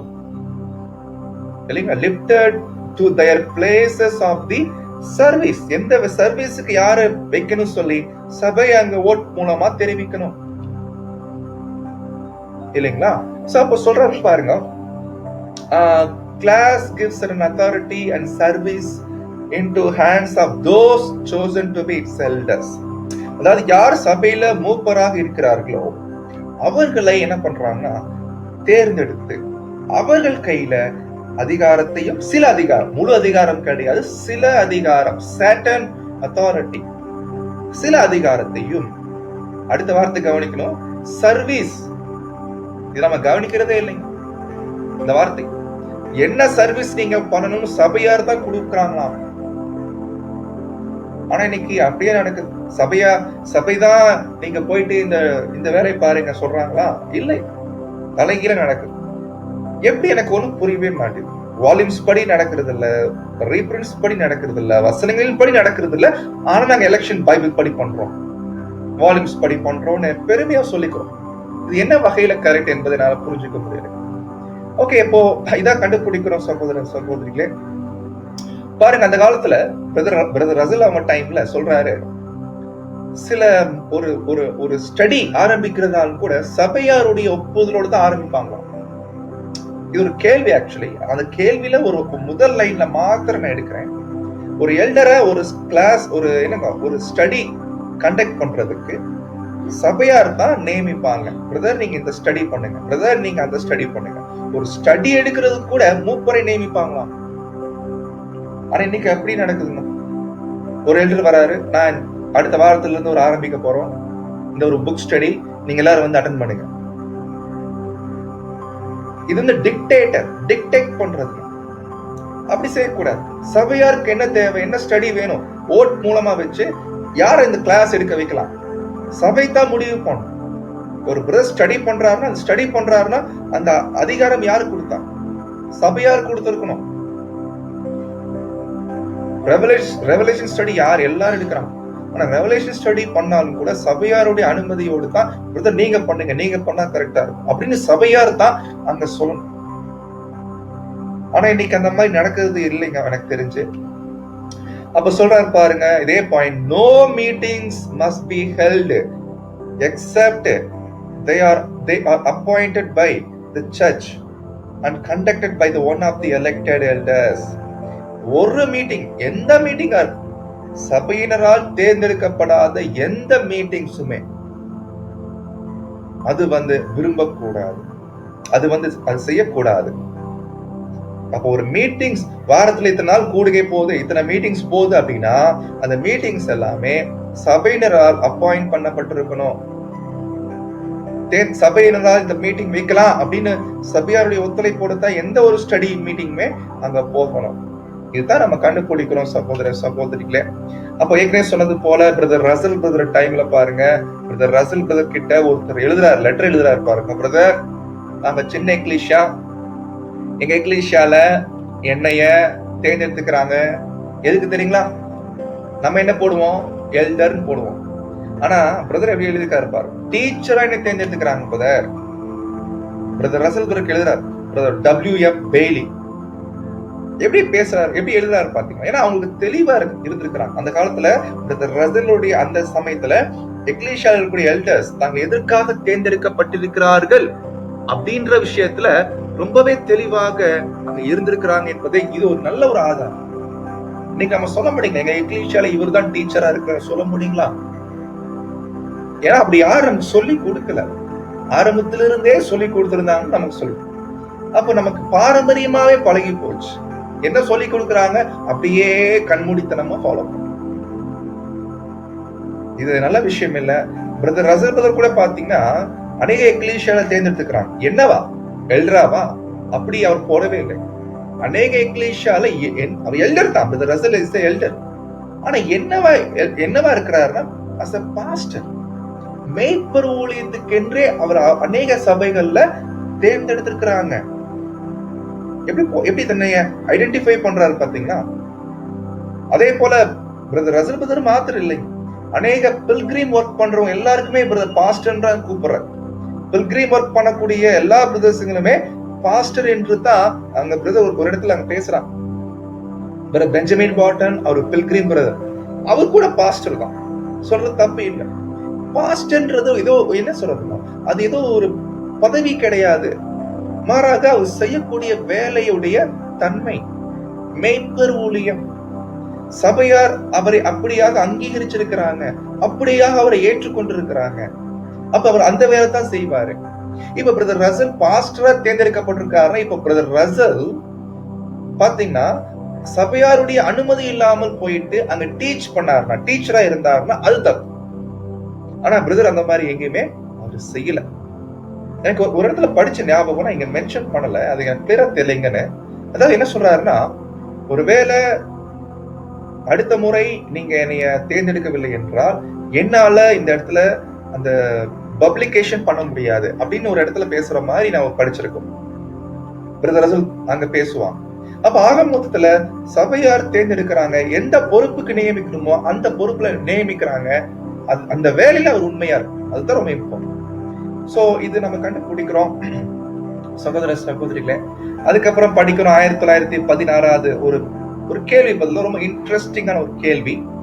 இந்த கேள்வி தப்பா புரிஞ்ச கூடாது. என்ன கேள்வினா, சபையினரால் தேர்ந்தெடுக்கப்பட்ட மூப்பர்களும் டீகன்ஸும் பாத்தீங்கன்னா அவங்கள தேவனுடைய தெய்வீக நியமனம் பெற்றவர்கள் என்று சொல்லலாமா அப்படின்னு கேட்டிருக்கிறான். அதாவது என்ன அர்த்தம்னா, இந்த கேள்வி எல்லாம் கரெக்டா புரிஞ்சுக்கணும். என்ன பாத்தீங்கன்னா, சபையில ஊழியரை தேர்ந்தெடுக்கணும் இந்த மெத்தட் படி அப்படின்றது தேவனுடைய ஏற்பாடு. பட் இந்த தேவனுடைய ஏற்பாடு படித்தான், கர்த்தருடைய இயேசுவின் படித்தான் ஊழியர்கள் தேர்ந்தெடுக்கப்படுறாங்க, கரெக்ட். ஆனா இதற்காக அவர்கள் தேவனால் நியமிக்கப்பட்டவங்க, தெய்வீக நியமனம் பெற்றவர்கள் என்று சொல்ல முடியுமா? அதன தெய்வீக நியமனம் அப்படின்னு பாத்தீங்கன்னா, அது குறிக்குது எப்படி மோசே, ஆரோன் இவங்கள தேவன் நியமிச்சார் இல்லைங்களா? அப்படி நியமிக்கும் போது ஒருவேளை அவங்களுக்கு எதிராக பேசணும்னா, முறுமுறுத்தோம்னா அது பிரச்சனை ஆயிடும், கரெக்டுங்களா? அதுக்கு பேர் தான் டிவைன்லி ஆர்டர், தெய்வீக நியமனம். அது மாதிரி தான் நம்ம பார்க்கணுமா தேர்ந்தெடுக்கப்பட்ட மூப்பர்ஸ? அப்படி இல்ல. அப்ப அதுக்கு ஆன்சர் சொல்றாரு பாருங்க பிரதர் ரசல், நோ அப்படின்றார். அப்படி பார்க்காதீங்கட்டா. அதுக்கப்புறம் சில விளக்கம் கொடுக்கிறாரு. டிவைன்லி ஆர்டைன் என்ற வார்த்தை எப்படி புரிஞ்சுக்கணும், எப்படி புரிஞ்சுக்க கூடாது அப்படின்ற ஒரு விளக்கத்தை பின்னாடி பேச ஆரம்பிக்கார். வாய்ப்பு இருக்கிறவங்க நீங்க படிச்சுக்கலாம். ஆனா ஆக மொத்தத்துல தேர்ந்தெடுக்கப்பட்ட எல்டர்ஸ் நீங்க என்ன பண்ணிடாதீங்கன்னா, அவங்க எல்லாம் தெய்வீக நியமனம் பெற்றவங்க, அவங்க ஒண்ணு சொன்னாங்கன்னா அப்படியே கீழ்படினோம், எதிர்பேச்சு பேசக்கூடாது அப்படின்ற லெவலுக்கு கொண்டு போயிடாதீங்க. சில இடங்கள் அப்படி நடக்குது. இவங்க தேவனுடைய ஊழியர்கள், இவங்க எதிராக பேசக்கூடாது, அந்த லெவலுக்கு என்ன பண்ணிடுறாங்கன்னா சகோதர சகோதரிகளே, அவர்களுக்கு எதிராக பேசணும்னா தேவன் தண்டிச்சிடுவாரு, அந்த லெவலுக்கு திங்கிங் பண்ணிட்டு இருக்கிறாங்க சில எக்லீசியாஸ். அது ரொம்ப தப்பு. இந்த மாதிரி விஷயம் அங்க பேசவே அங்க இல்லை. ஓகே, இப்ப நம்ம இதெல்லாம் கடந்த நாட்கள் பார்த்த பாயிண்ட்ஸ் தான். இப்ப நம்முடைய சப்ஜெக்டுடைய மெயின் கான்செப்டுக்கு வந்துடலாம். இன்னைக்கு நம்ம பார்க்க போறது நாமினேஷன், ஓட்டிங் அண்ட் ரீஓட்டிங். இந்த 3 விஷயங்களை பத்தி பார்க்க போறோம். முதல்ல ஓட்டிங் அண்ட் ரீஓட்டிங் பத்தி பார்க்கலாம். சோ பாருங்க சகோதர சகோதரி, ஓட்டிங் டைம்ல தேவனுடைய சபை ஒரு விஷயம் புரிஞ்சுக்கணும். ஏன்னா சபையார் மத்தியில எல்லாரும் ஒத்திசைவா ஓட் பண்ணி ஒரு பிரதர் வராருன்னா ரொம்ப ஆச்சரியம், ரொம்ப பிளெஸிங்கா இருக்கும். ஆனா அப்படி நிறைய இடங்கள் வரது இல்லை. அப்ப என்ன பண்ணலாம்னா, அதுக்கு பிரதர் கொடுத்த ஆலோசனை மெஜாரிட்டி ஃபாலோ பண்ணுங்கன்ற. அப்ப மெஜாரிட்டி ரூல் ஃபாலோ பண்ணுங்க. மெஜாரிட்டி அவருடைய அர்த்தம் என்னன்னா, மிச்சக்கூடிய மைனாரிட்டி அதை அக்செப்ட் பண்ணிக்கணும். ஏன்னா மெஜாரிட்டி விரும்புறாங்க சொல்லும் போது அது நீதியா இருக்குது. எனவே அத மைனாரிட்டி அக்செப்ட் பண்ணிக்குமே தவிர அங்க முரட்டாட்டமோ சண்டையோ கலகமோ பண்ணக்கூடாது. அப்போ அதுதான் நல்ல ஒரு சபையுடைய சமாதானத்துக்கு ஆரோக்கியமாக அங்க இருக்கும். ஒருவேளை மெஜாரிட்டி தப்பான ஒருத்தரை தேர்ந்தெடுக்கிறாங்கன்னா கூட என்ன பண்ணிக்கோங்கன்னா, வேண்டாம், பிரச்சனை பண்ண வேண்டாம், மைனாரிட்டி பிரச்சனை பண்ண வேண்டாம். சோ ஜஸ்டிஸ், மெஜாரிட்டி ஃபாலோ பண்ணுங்க அப்படின்னு ஒரு அருமையான ஆலோசனையை சொல்றாரு. அதுக்கப்புறம் பாத்தீங்கன்னா சொல்றாரு பாருங்க, ரொம்ப இம்பார்ட்டன்ட் பாயிண்ட், ஓட்டிங் டைம். அப்போ என்ன மெத்தட்ல தான் ஓட்டிங் பண்ணணும் பார்த்தோம் இல்லைங்களா? கைகளை உயர்த்தி தான் பண்ணணும். நிறைய பேர் விரும்புறது இல்ல. ஏன் சொல்றாங்கன்னா, கைகளை உயர்த்தி பண்ணா ஒருவேளை பிரதர்ஸ் தப்பா எடுத்துக்குவாங்க என்பதுக்காகவோ, இல்ல ஒரு உண்மையாகவே மனசுல இருக்கிற மாதிரி கை தூக்க முடியாம போயிருமோ என்பதற்காகவோ என்ன பண்ணிடுறாங்கன்னா, அந்த கைகளை உயர்த்தி பண்ற மெத்தட பயன்படுத்துறது இல்லை. ஆனா அது ரொம்ப தப்புன்ற. ஓட்டிங் டைம் அப்போ எப்படித்தான் பண்ணுமாமா, ஓப்பனா இருக்கணும். நீங்க யாரு கை தூக்குறீங்க அப்படின்றது எல்லாருக்கும் வெளிப்படையா தெரியணும் இல்லைங்களா? இது கொஸ்டின் புக்ல ஒரு இடத்துல பேசுறேன். The kind of meeting for an election, ஒரு எலெக்ஷனுக்காக கூடி வந்திருக்கீங்க அப்படின்னா, everything would be done openly and fairly. Everybody's rights would be considered and everybody would feel happy. அப்ப என்ன அர்த்தம்? எல்லாருடைய உணர்வுகளை தைரியமா வெளிப்படுத்தணும், ஓப்பனா இருக்கணும், ஃபேர்லியா இருக்கணும், எல்லாருடைய உணர்வுகளுக்கும் மதிப்பு கொடுக்கணும் இல்லைங்களா? ஒருவேளை நான் கை தூக்கல, இல்ல இவருக்கு நான் கை தூக்குறேன் அப்படின்னு என்ன விஷயமா இருக்கட்டும், நீங்க வெளிப்படையா செய்யுங்க, மறைச்சு பண்ணாதீங்க. ஏன்னா மறைச்சு பண்றதுதான் என்ன பொதுவா மாம்சம் விரும்பும். அதுக்கு என்ன பண்ணணும்? ஓட்டிங் டைம் அப்போ ஒரு பேப்பர்ல எழுதி கொடுத்துட்டோம்னா பிரச்சனை இல்லை. அப்படி வேணான்ற ஒரு பிரதர் யாருக்கு ஓட் பண்ணிருக்கார் என்ற விஷயத்த கூட தெளிவா எல்லாருக்கும் தெரியும். ஈவன் ஒருவேளை பாத்தீங்கன்னா ஒரு தபால் ஓட்டு வந்தாலும் கூட, இந்த மாதிரி பிரதர் தபால் ஓட்டு கொடுத்திருக்கிறாரு, அந்த ஓட்டுல இந்த 2 பேருக்கும் தன்னுடைய ஓட்டுகளை பதிவு பண்ணிருக்கார் அப்படின்னு சொல்றதுல தப்பு இல்லை. ஆனா நிறைய இடங்கள் அப்படி செய்யறது இல்ல. ஏன் அப்படின்னா, நம்முடைய பிரதர்ஸ் எப்படி கிளாஸ் எடுத்து கொடுத்துருக்காங்கன்னா, அதாவது ஓட்டிங் டைம் அப்போ யாரும் கை தூக்குறாங்க, யாருக்கு யாரு தூக்குறாங்க அப்படின்னு யாருமே பார்க்க கூடாது. அப்படியே தலையை நேரா வச்சுக்கணும், கை தூக்கணும், இறக்கணும், அவ்வளவுதான். யார் யார் தூக்குறாங்க அப்படின்னு பார்க்க கூடாது. அப்படி சொல்லி கற்றுக் கொடுத்திருக்கிறாங்க நமக்கு. அது ஏன், அது கூட ஏன் தெரியுங்களா? ஏன்னா அப்படி பண்ணாதான் மாம்சத்தின் படி செய்ய மாட்டாங்க. ஒருவேளை அப்படி பார்த்தா மாம்சத்தின் படி நினைக்க தோணும் அப்படின்னு சொல்லிட்டு கற்றுக் கொடுத்துறாங்க. ஆனா அது தப்புன்ற. அப்படி செய்யாதீங்க, ஓப்பனா பண்ணுங்கன்ற. சில பேர் என்ன பண்றாங்க தெரியுங்களா? லாஸ்ட் வரிசையில உட்காந்துக்கிறாங்க. ஏன் அப்படின்னா அப்பதான் தெரியலைங்களா, ஒருவேளை யார் முன்னாடி இருக்கிறவங்க பார்த்தா கண்டுபிடிச்சிடலாம் யார் யார் தூக்குறாங்க. அப்போ நம்மளே என்ன பண்றோம்? மாம்சத்துடைய விஷயங்களை தூண்டி விடுற மாதிரி காரியங்களை பண்றோம். அப்போ ஓட்டிங் பண்ணும்போது நான் யாருக்கு ஓட் பண்றேன் அப்படின்னு எல்லாருக்கும் தெரியுது, ரொம்ப ஆரோக்கியமா இருக்கும். மிக முக்கியமா நாமினேட்டட் பிரதர்ஸ் கண்டிப்பா தெரிஞ்ச ரொம்ப நல்லது. ஏன்னா அப்பதான் அவங்களுக்கு தெரியும், ஒருவேளை தனக்கு யார் ஓட் பண்ணல அது அவர் புரிஞ்சுக்குவார். ஒருவேளை இத்தனை பேர் விரும்பல அப்படின்னா அப்ப ஏதோ குறை என்கிட்ட பார்த்திருக்கிறாங்க, அந்த குறை என்னன்னு கண்டுபிடிச்சு அது கரெக்ட் பண்ணிக்கணும் அப்படின்ற ஒரு மனப்பான்மை அவருக்குள்ள வரணும். ஆனா அப்படிதான் செய்யணும் நியாயமா. ஆனா சில இடங்கள் என்ன பண்றாங்க தெரியுங்களா, அப்படி செய்யும் போது சில பேரு எனக்கு ஓட் பண்ணாதவங்க வீட்டுல போயிட்டு நேரா வீட்டுக்கு போயிடுறாங்க. போயிட்டு எதுக்காக நீங்க எனக்கு ஓட் பண்ணலாம், ஏன் பண்ணல அப்படின்னு என்ன பண்ணிடுறாங்கன்னா கேட்க ஆரம்பிச்சிடறாங்க. எப்படி நீங்க செய்யாம போகலாம்? நான் உங்களுக்கு என்ன பண்ணிருக்கிறேன்? கல்யாணம் பண்ணி கொடுத்துருக்கிறேன், அது பண்ணிருக்கிறேன், இது பண்ணிருக்கிறேன், இப்படி எல்லாம் கூட நடக்குதுங்க. விரிவிடா போயிடுறது, ஏன் எனக்கு ஓட் பண்ணல அப்படின்ற லெவலுக்கு போயிடுது. அப்ப அது தவிர்க்கிறதுக்காக என்ன பண்ணிடுறாங்கன்னா, யார் முகத்தையும் பார்க்க கூடாது, யார் யார் தூக்குறாங்க பார்க்க கூடாதுன்னு சொல்லி கொடுத்துறாங்க. ஆனா அது வேண்டாம், தப்பு. ஏன்னா பிரதர் பேசுறாரு பாருங்க, அழகான ஒரு பாயிண்ட. இந்த கைகளை உயர்த்துவது என்பது அதன் மூலமாக சபையார் ஒரு பாடத்தை கற்றுக்கொள்றாங்க. என்ன பாடத்தை கற்றுக்கொள்றாங்க? Each should learn to be candid. அது என்ன candid அர்த்தம் அப்படின்னா, அதாவது பாரபட்சம் இல்லாம ஒருதலை சார்பா நடக்காம இருக்கணும். அப்படி இருக்கணும்னா கைகளை உயர்த்தணும், ஓப்பனா கையை தூக்கணும். நான் இவருக்கு பண்றேன், இவருக்கு நான் பண்ணல அப்படின்னு வெளிப்படையா பண்ணும்போது தான் அந்த பாடத்தை கற்றுக்கொள்வாங்க.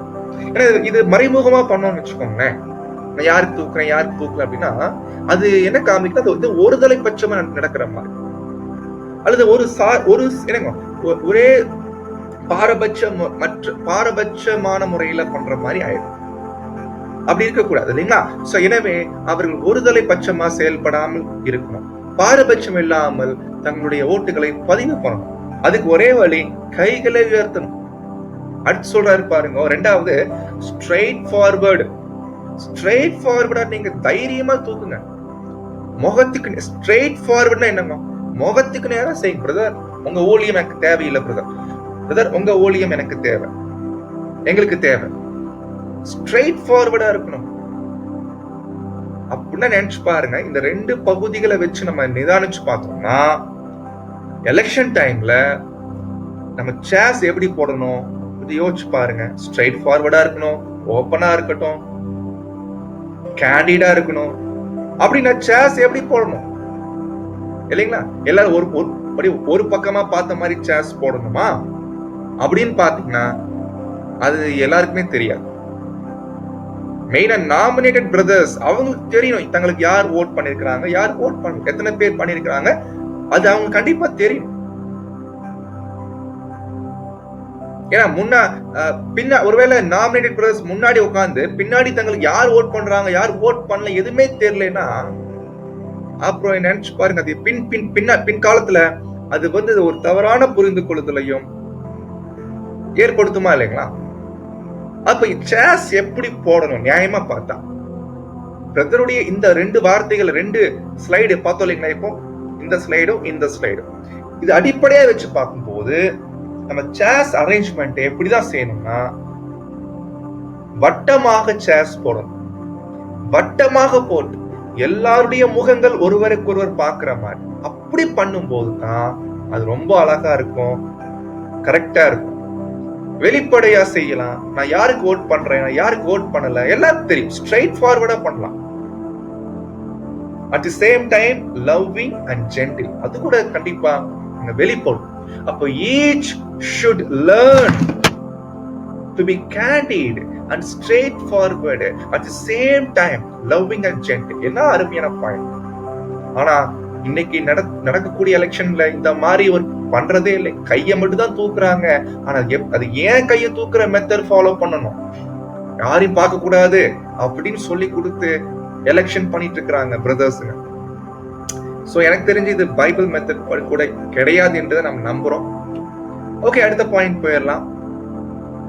ஓட்டிங், ரீவோட்டிங் பத்தின சில முக்கியமான பாயிண்ட்ஸ் பார்க்க போறோம். சோ ரீவோட்டிங் பத்தி பார்க்கும்போது சகோதர சகோதரிகளே, நம்ம என்ன கண்டுபிடிக்கிறோம் என்று நீங்க கவனிச்சீங்கன்னா, ரீவோட்டிங் பத்தி பார்க்கும்போது ஒரு கேள்வி கேட்டிருக்கிறாங்க பிரதர் ரசல் பிரதர் கிட்ட. இது ரசல் பிரதரா ரீவோட்டிங் பத்தி எங்கேயும் பேசல, அவர்கிட்ட ஒரு கேள்வி கேட்டிருக்கிறாங்க. என்ன கேள்வி கேட்டிருக்கிறாங்க பிரதர்? ஒரு எக்லீஷியால ஒரு பிரதர் 75% நாங்க வச்சு அந்த 75% வர்றதுக்கு ஒரு 2 அல்லது 3 குட்பட்டு வித்தின் 2 or 3 வித்தின், ஒருவேளை அதிகபட்சம் 3 பேர் கை தூக்குனாங்கன்னா 75 வந்துருவாரு அப்படின்னு பட்சத்துல ரீவோட்டிங் பண்ணலாமா அப்படி கேட்டிருக்கிறாங்க பிரதர்ஸ். அப்பதான் பிரதர் சொல்றாங்க, ஓகே வாய்ப்பு இருந்தா பண்ணுங்கன்ற, எந்த அப்ஜெக்ஷன் கிடையாதுன்ற. ஆனா சொல்லிட்டு சொல்றாரு, இந்த ஒரு ஏற்பாடு சபையில பிரச்சனை வர மாதிரி இருந்துச்சுன்னா முடிஞ்ச அளவுக்கு அவாய்ட் பண்ணிருங்க, அது செய்யாதீங்க அப்படின்னு என்ன பண்றாருன்னா இங்க சொல்ற friction arrangement should be avoided. அப்ப என்ன சொல்ல வராங்க பிரதர் ரசல்? ஒருவேளை நீங்க வித்தின் 2 or 3 சொல்றீங்களா, சரி ஓகே பண்ணுங்க, தப்பில்ல. ஆனா அது பிரச்சனை வர மாதிரி இருந்துச்சுன்னா அவாய்ட் பண்ணுங்க அப்படின்ற. ஆனா இன்னைக்கு நடக்கக்கூடிய வினோதம் என்ன தெரியுங்களா? சில எக்லீஷியால சில சேர்மேன் என்ன பண்றாங்கன்னா போயிட்டு ரீவோட்டிங் வைக்கிறதுக்கு முன்னாடி சொல்லிடுறாங்க 70% வந்தா ரீவோட்டிங் பண்ணலாம் அப்படின்னு. சபையார்ட்ட அனுமதி கூட வாங்குறது இல்லைங்க, வைக்கலாமா வேண்டாமா, ஆனா சொல்லிடுறாங்க. ஆனா சபையாரும் சரி சில இடங்கள்ல சைலண்ட் ஆயிடுறாங்க, சில இடங்கள்ல தான் அது சில கோபம் வெளிப்படுது. அதுக்கப்புறம் என்ன பண்ணிடுறாங்க, சில இடங்கள்ல அப்படி சொல்லிட்டு ஒருவேளை சில பேர் 70 வந்துட்டாரு வைங்க, அப்ப கேட்பார் ரீவோட்டிங் பண்ணலாமா அப்படின்னு. சில இடங்களை கேட்கும் போது சில பேர் இல்ல பிரதர் வேண்டான்னு சொல்லுவான். அப்ப என்ன பண்றாரு தெரியுங்க சேர்மன்? சபையாரை கன்வின்ஸ் பண்றாரு. எப்படி கன்வின்ஸ் பண்றாரு தெரியுங்களா? கொஞ்சம் அன்பு காமிங்க, இரக்கம் காமிங்க, இப்படி சொல்லிடுறாரு. பாருங்க எப்படி எல்லாம் பேசுறாங்க பாத்தீங்கன்னா. ஏதோ நடக்குது, நான் ஏதோ நடக்காத விஷயத்த பத்தி நான் பேசுறேன்னு நினைச்சுக்காங்க, நடக்கிற காரியத்தை பத்தி பார்த்துட்டு அன்பு காமிங்க, இரக்கம் காமிங்க சொல்லிட்டு சபையாரை கன்வின்ஸ் பண்ணி ரீவோட்டிங் பண்ண வச்சு கொண்டு வந்துடுறாரு அவர். என்ன ஒரு மெத்தடு? சோ ரொம்ப தப்பு. சோ சேர்மேன் இப்படி பண்ணவே கூடாது. அதனால்தான் சபை எலெக்ஷன் நடத்தக்கூடியவர்கள் ரொம்ப தெளிவா செய்யணும். சபையாருடைய அனுமதி இல்லாம எதுவும் பண்ணக்கூடாது. சோ இதை நம்ம கண்டுபிடிக்கிறோம். அப்ப சொல்றாரு பாருங்க, ஒருவேளை நம்ம கேள்வி புரிஞ்சுக்கணும், வித்தின் 2 or 3 அப்படின்னா என்ன அர்த்தம்? 4, 5 எல்லாம் கிடையாது. அதிகபட்சம் 3 பேர் கை தூக்குனா 75 வருவார் என்றால் மாத்திரமே நீங்க என்ன பண்ணுங்க, இதை நீங்க ரீவோட்டிங் கன்சிடர் பண்ணுங்க. அது சபையாருடைய விருப்பத்தின்படி நீங்க செய்யுங்க அப்படின்ற. அப்போ 4, 5 எல்லாம் என்ன பண்ணக்கூடாதுங்க, போகவே கூடாது. ஆனா இந்த பாயிண்ட வச்சு நம்ம என்ன பண்ணோம்னா ஒரு சின்ன ஒரு கால்குலேஷன் போட்டோம். அதை இப்ப உங்க மத்தியில நான் தாழ்மையா வைக்கிறோம். நீங்க யோசிச்சு பாருங்க, சிந்திச்சு பாருங்க, நம்ம பண்ற மெத்தட் கரெக்டான பாருங்க. இப்போ 40 பேர் கொண்ட எக்லீஷியா எடுத்துக்கோங்க. 40 பேர் கொண்ட எக்லீஷியால 75% சொல்லும் போது எத்தனை ஓட்டு? 30 ஓட்டு. அப்ப 25%னா 10 ஓட்டு. 10 பேர் ஓட் பண்ணல வச்சுக்கோங்க. இப்ப நம்ம ரீவோட்டிங் என்ன பண்றோம்? 17 வைக்கிறோம். அப்ப 28 பேர் தான் ஓட் பண்ணிருக்காங்க, 70 வந்துருச்சு. அப்ப எத்தனை பேர் ஓட் பண்ணா 75 வரும்? 2 ஓட்டு பேர். 2 பேர் ஓட் பண்ணாங்கன்னா 75 வரும். கரெக்டுங்களா? அப்படின்னா சகோதர சகோதரிகளே, அப்ப நம்ம கண்டுபிடிக்கிறோம் ரீவோட்டிங் ஒருவேளை வைக்கணும்னா 70% வைக்கலாம் 40 மெம்பர்ஸ் கொண்ட எக்லீஷியா. ஆனால் 80 பேர் கொண்ட எக்லீஷியால, நல்லா கவனிக்கணும், 80 பேர் கொண்ட எக்லீஷியால 75%ன்றது 60 ஓட்டு. அப்புறம் நம்ம 70 ரீவோட்டிங் வச்சோம்னா எத்தனை பேர் தான் ஓட் பண்றாங்க? 56 ஓட்டு தான் பண்றாங்க. அப்படின்னா எத்தனை பேர் ஓட் பண்ணணும்? 4 பேர் ஓட் பண்ணாதான் 75 வரும். கரெக்டுங்களா? அப்ப நம்ம 4 பேர்ன்றது கொஞ்சம் ஜாஸ்தி இல்லைங்களா? ஏன்னா கேள்வி என்ன? வித்தின் 2 or 3, அதிகபட்சம் 3 தான். அதுக்கு ஏத்த மாதிரி தான் சரி பண்ணுங்கன்றார் பிரதர் ரசல். ஆனா இங்க 4 ஓட்டு தேவைப்படுதே, அப்படின்னா இது கொஞ்சம் அதிகம் தான். அப்போ ரீவோட்டிங் பெர்சன்டேஜ் நம்ம 70 வைக்க கூடாது, 71 வைக்கணும். 71% வந்தா தான் ரீவோட்டிங் அப்படின்றத வச்சாதான் கரெக்டா 3 ஓட்டு பண்ணி 75% அங்க வரும் இல்லைங்களா? அடுத்து பாருங்க, 100 பேர் கொண்ட எக்லீஷியா. 100 பேர் கொண்ட எக்லீஷியால நீங்க அப்படியே நீங்க ஸ்லைட பாத்துக்கலாம். 17 வச்சோம்னா 70 ஓட்டு தான் பண்றாங்க. அப்ப எத்தனை பேர் ஓட் பண்ணா 75 வரும்? 5 பேர். 5 பேர் கை தூக்குனா தான் 75 வரும். எனவே நம்ம 70 வைக்க கூடாதுங்க. அப்ப எத்தனை வைக்கணும்? 72 அங்க வைக்க வேண்டியது அவசியமா இருக்குது. அப்ப 72 வச்சா தான் சகோதர சகோதரிகளே நம்ம கிளியரா இருக்கும் அந்த விஷயம் என்னன்னு, இல்லைங்களா? சோ அப்போ அதுக்கப்புறம் பாருங்க, 120 மெம்பர்ஸ் கொண்ட எக்லீஷியால 75% சொல்லும் போது 90 ஓட்டு. அப்ப எத்தனை ஓட்டு தேவைப்படுது பாருங்க. 70% வச்சோம்னா 84 ஓட்டு தான் வருது. அப்ப எத்தனை தேவைப்படுது? 75 வர்றதுக்கு 6 ஓட்டு. அப்ப 6 ஓட்டுன்றது ரொம்ப ரொம்ப ஜாஸ்தி. அப்போ எவ்வளவு வைக்கணும் பெர்சன்டேஜ் கேட்டீங்கன்னா 73% அங்க வைக்கணும். பாருங்க, இதெல்லாம் பாருங்க பெர்சன்டேஜ் எக்லீஷியாவுடைய மெம்பர்ஸ்க்கு ஏத்த மாதிரி நம்ம ரீவோட்டிங் வைக்கிறதுக்கு இன்க்ரீஸ் ஆகும் இல்லைங்களா?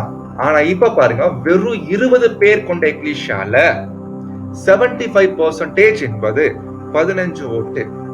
இப்ப 17 வச்சோம்னா ரீவோட்டிங்க்கு எத்தனை ஓட்டு வராங்க? 14 ஓட்டு வர்றாங்க. அப்போ ஒரு ஓட்டு போட்டா 75 வந்துரும் இல்லைங்களா? பட் நம்ம ஏற்கனவே பார்த்தோம் எத்தனை ஓட்டு வரைக்கும் பண்ணலாம்? அதிகபட்சம் 3 ஓட்டு வரைக்கும் பண்ணலாம். கரெக்ட் இல்லைங்களா? அப்போ ரீவோட்டிங் என்று ஒரு வேலை வச்சோம்னா தாராளமா நம்ம என்ன பண்ணலாம் தெரியுங்களா? 70 கூட வைக்க தேவையில்லை, 60 வச்சாலே ரீவோட்டிங் 60 வச்சா போதும். அங்க இருந்து ஒரு 3 பேர் ஓட் பண்ணாங்கன்னா 75 ரீச் ஆயிடும். சோ அப்போ ரீவோட்டிங் என்று ஒரு வேலை சபையார் விரும்பிட்டாங்க அப்படின்னா அப்போ சபையாருடைய எண்ணிக்கை தகுந்த மாதிரி இந்த ரீவோட்டிங்கான பெர்சன்டேஜ் சபையாருடைய அனுமதியோடு தான் அங்க வைப்பது ரொம்ப ஆரோக்கியமா இருக்கும். ஆனா என்ன பண்றோம்? எல்லா எலெக்ஷன்லயுமே 70 தான். எத்தனை மெம்பர்ஸ் இருந்தாலும் 70 தான். இது என்ன ஒரு விஷயம் நம்ம யோசிக்க வேண்டியிருக்கு சகோதர சகோதரிகளே. அப்போ இது நம்ம திங்க் பண்ணி பார்க்கணும். இது இந்த ஒரு கால்குலேஷன் நீங்க திங்க் பண்ணி பாருங்க. ஒரு வேளை உங்களுக்கு சரியா பட்டுச்சுன்னா நீங்க இதை கரெக்ட் பண்ணிக்கலாம். இல்ல இது இது இது இது சரியா படல பிரதர் அப்படின்னா நீங்க வழக்கம் போல 70 கூட நீங்க வச்சுக்கோங்க. மற்றபடி நான் பிரதர் சொன்ன காரியங்களை வச்சு உங்க மத்தியில அந்த காரியத்தை நம்ம சப்மிட் பண்றோம். சோ நீங்க உங்களுடைய பார்வைக்கு நம்ம விட்டுறோம். ஓகே, இப்ப அடுத்த பாயிண்ட் போயிடலாம். அதாவது சொல்றாரு, இதெல்லாம் கடந்த நாட்டுல பார்த்த பாயிண்ட். ஓட்டிங் டைம்ல யாருமே வரல, ரீவோட்டிங் பண்ணியும் வரல, ஏன்னா யாருமே தகுதி இல்லை.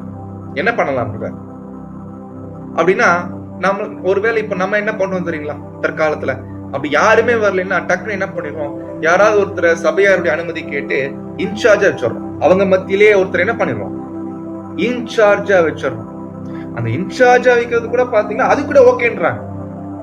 ஆனா எல்டரை எலெக்ட் பண்ணல. எப்படி பாத்தீங்கன்னா இன்சார்ஜ் வைக்கிறதுக்கு ஓகேன்றாங்க, ஆனா எல்டரை தேர்ந்தெடுக்கலாம். ஆனா இன்சார்ஜ் வைக்கிற மெத்தடு எனக்கு தெரிஞ்சு வால்யூம்ஸ்ல, பிரதர் ரைட்டிங்ஸ்ல எங்கேயுமே படிச்ச மாதிரி நமக்கு ஞாபகம் இல்லைங்க, எழுதுன மாதிரி இல்லை. பைபிள் இந்த மாதிரி கிடையாது. அப்ப என்ன சொல்றாரு brother Russell? I believe there might be cases in which condition would be such it might be better not to elect anybody for time to be an elder. So வேணாம், ஒருவேளை யாரும் தேர்ந்தெடுக்கப்படவில்லை என்றால் யாரையும் நியமிக்காதீங்க, வேணான்ட்ட யாரையும் நீங்க அந்த இடத்துல வைக்காதீங்க. அப்போ இன்சார்ஜ் என்று வைக்கிறது அது நம்மளா ஏற்படுத்தின மெத்தட் தான். ஆனா அது கூட தேவையில்லை. எனக்கு இன்சார்ஜ் வைக்கிறது கூட ஆரோக்கியமா இருக்காது என்பதை நம்ம கண்டுபிடிக்கணும். அப்ப எப்படிதான் வார மீட்டிங்ஸ் நடக்கும்? யார் எம்சி பண்ணுவா, யார் ஆர்கனைஸ் பண்ணுவா, யார் ஸ்பீக்கர்ஸ் இன்வைட் பண்ணுவா, யார் பண்ணுவா? இதெல்லாம் கேள்வி இருக்குமா இல்லைங்களா? அப்ப வாரம் ஒருத்தர் வருவாரு, எல்டர் வருவாரு, ஃபுல் ஃபீட்ல ஏறி எம்சி பண்ணுவாரு, இந்த மாதிரி மீட்டிங்ஸ் போகும் இல்லைங்களா? அப்ப ஒருவேளை யாருமே தேர்ந்தெடுக்கப்படல அப்படின்னா என்ன பண்ணணும் சொல்றாரு? என்னன்னு பாத்தீங்கன்னா, அப்படி ஒருவேளை யாருமே இல்ல அப்படின்னா சகோதரிகளே நல்லா புரிஞ்சுக்கணும், தகுதிகள் ரொம்ப தெளிவா இருக்குது. தகுதிகளின் படி பார்த்தும் ஒருத்தரும் இல்ல அப்படின்னா வேணாம். யாருமே இல்லைன்னா யாரும் வச்சுக்காதீங்க. மாறாக என்ன பண்ணுங்க சொல்றாருன்னா, அந்த டைம்ல சரியான ஒரு தகுதியுள்ள பிரதர்ஸ் வர வரைக்கும் என்ன பண்ணுங்கன்றாருன்னா, உங்க மீட்டிங்ஸ் எல்லாமே இன்ஃபார்மல் கைண்டா இருக்கட்டும். இன்ஃபார்மல் கைண்ட் என்ன அர்த்தம்? வழக்கமா எப்படி பண்ணுவோம்? ஒருத்தர் எம்சி பண்ணுவாரு, சப்ஜெக்ட் பண்ணுவார், இப்படிதான் போகும் இல்லைங்களா? எம்சி பண்ணி நான் பிரதர் அழைக்கிறேன் பிரேயர் பண்ணுவாரு, பிரதர் அழைக்கிறேன் சப்ஜெக்ட் பண்ணுவாரு, இப்படி போகும் இல்லைங்களா? இது வேணாம், இது ஃபார்மல் கைண்ட். இனிமேல் இன்ஃபார்மலா போகட்டும்ன்ற. அப்படி எப்படி பண்ணணும் அப்படின்னா, பைபிள் வச்சுக்கோங்க, பிரதர் ரசல் பிரதருடைய ரைட்டிங்ஸ் வச்சுக்கோங்க, உட்கார்ந்து குரூப்பா டிஸ்கஷன் பண்ணுங்க. இல்ல யாராவது ஒருத்தர் படிங்க, அந்த மாதிரி போகட்டும். அப்படி பண்றது ரொம்ப ஆரோக்கியம். ஏன்னா சபையார் தங்கள் நிலையை முதல்ல புரிஞ்சுக்கணும். அப்பதான் தெரியும் நம்ம சபையில ஒரு வழிநடத்துவதற்கு எல்டர் இல்ல அப்படின்னா எவ்வளவு சிரமமா இருக்கும் என்பதை சபையார் தங்களுடைய ரெஸ்பான்சிபிலிட்டிய உணரணும். அப்படின்னா அந்த மீட்டிங்ஸ் எல்லாமே இன்ஃபார்மலா இருந்தா தான் புரியும். கரெக்டுங்களா?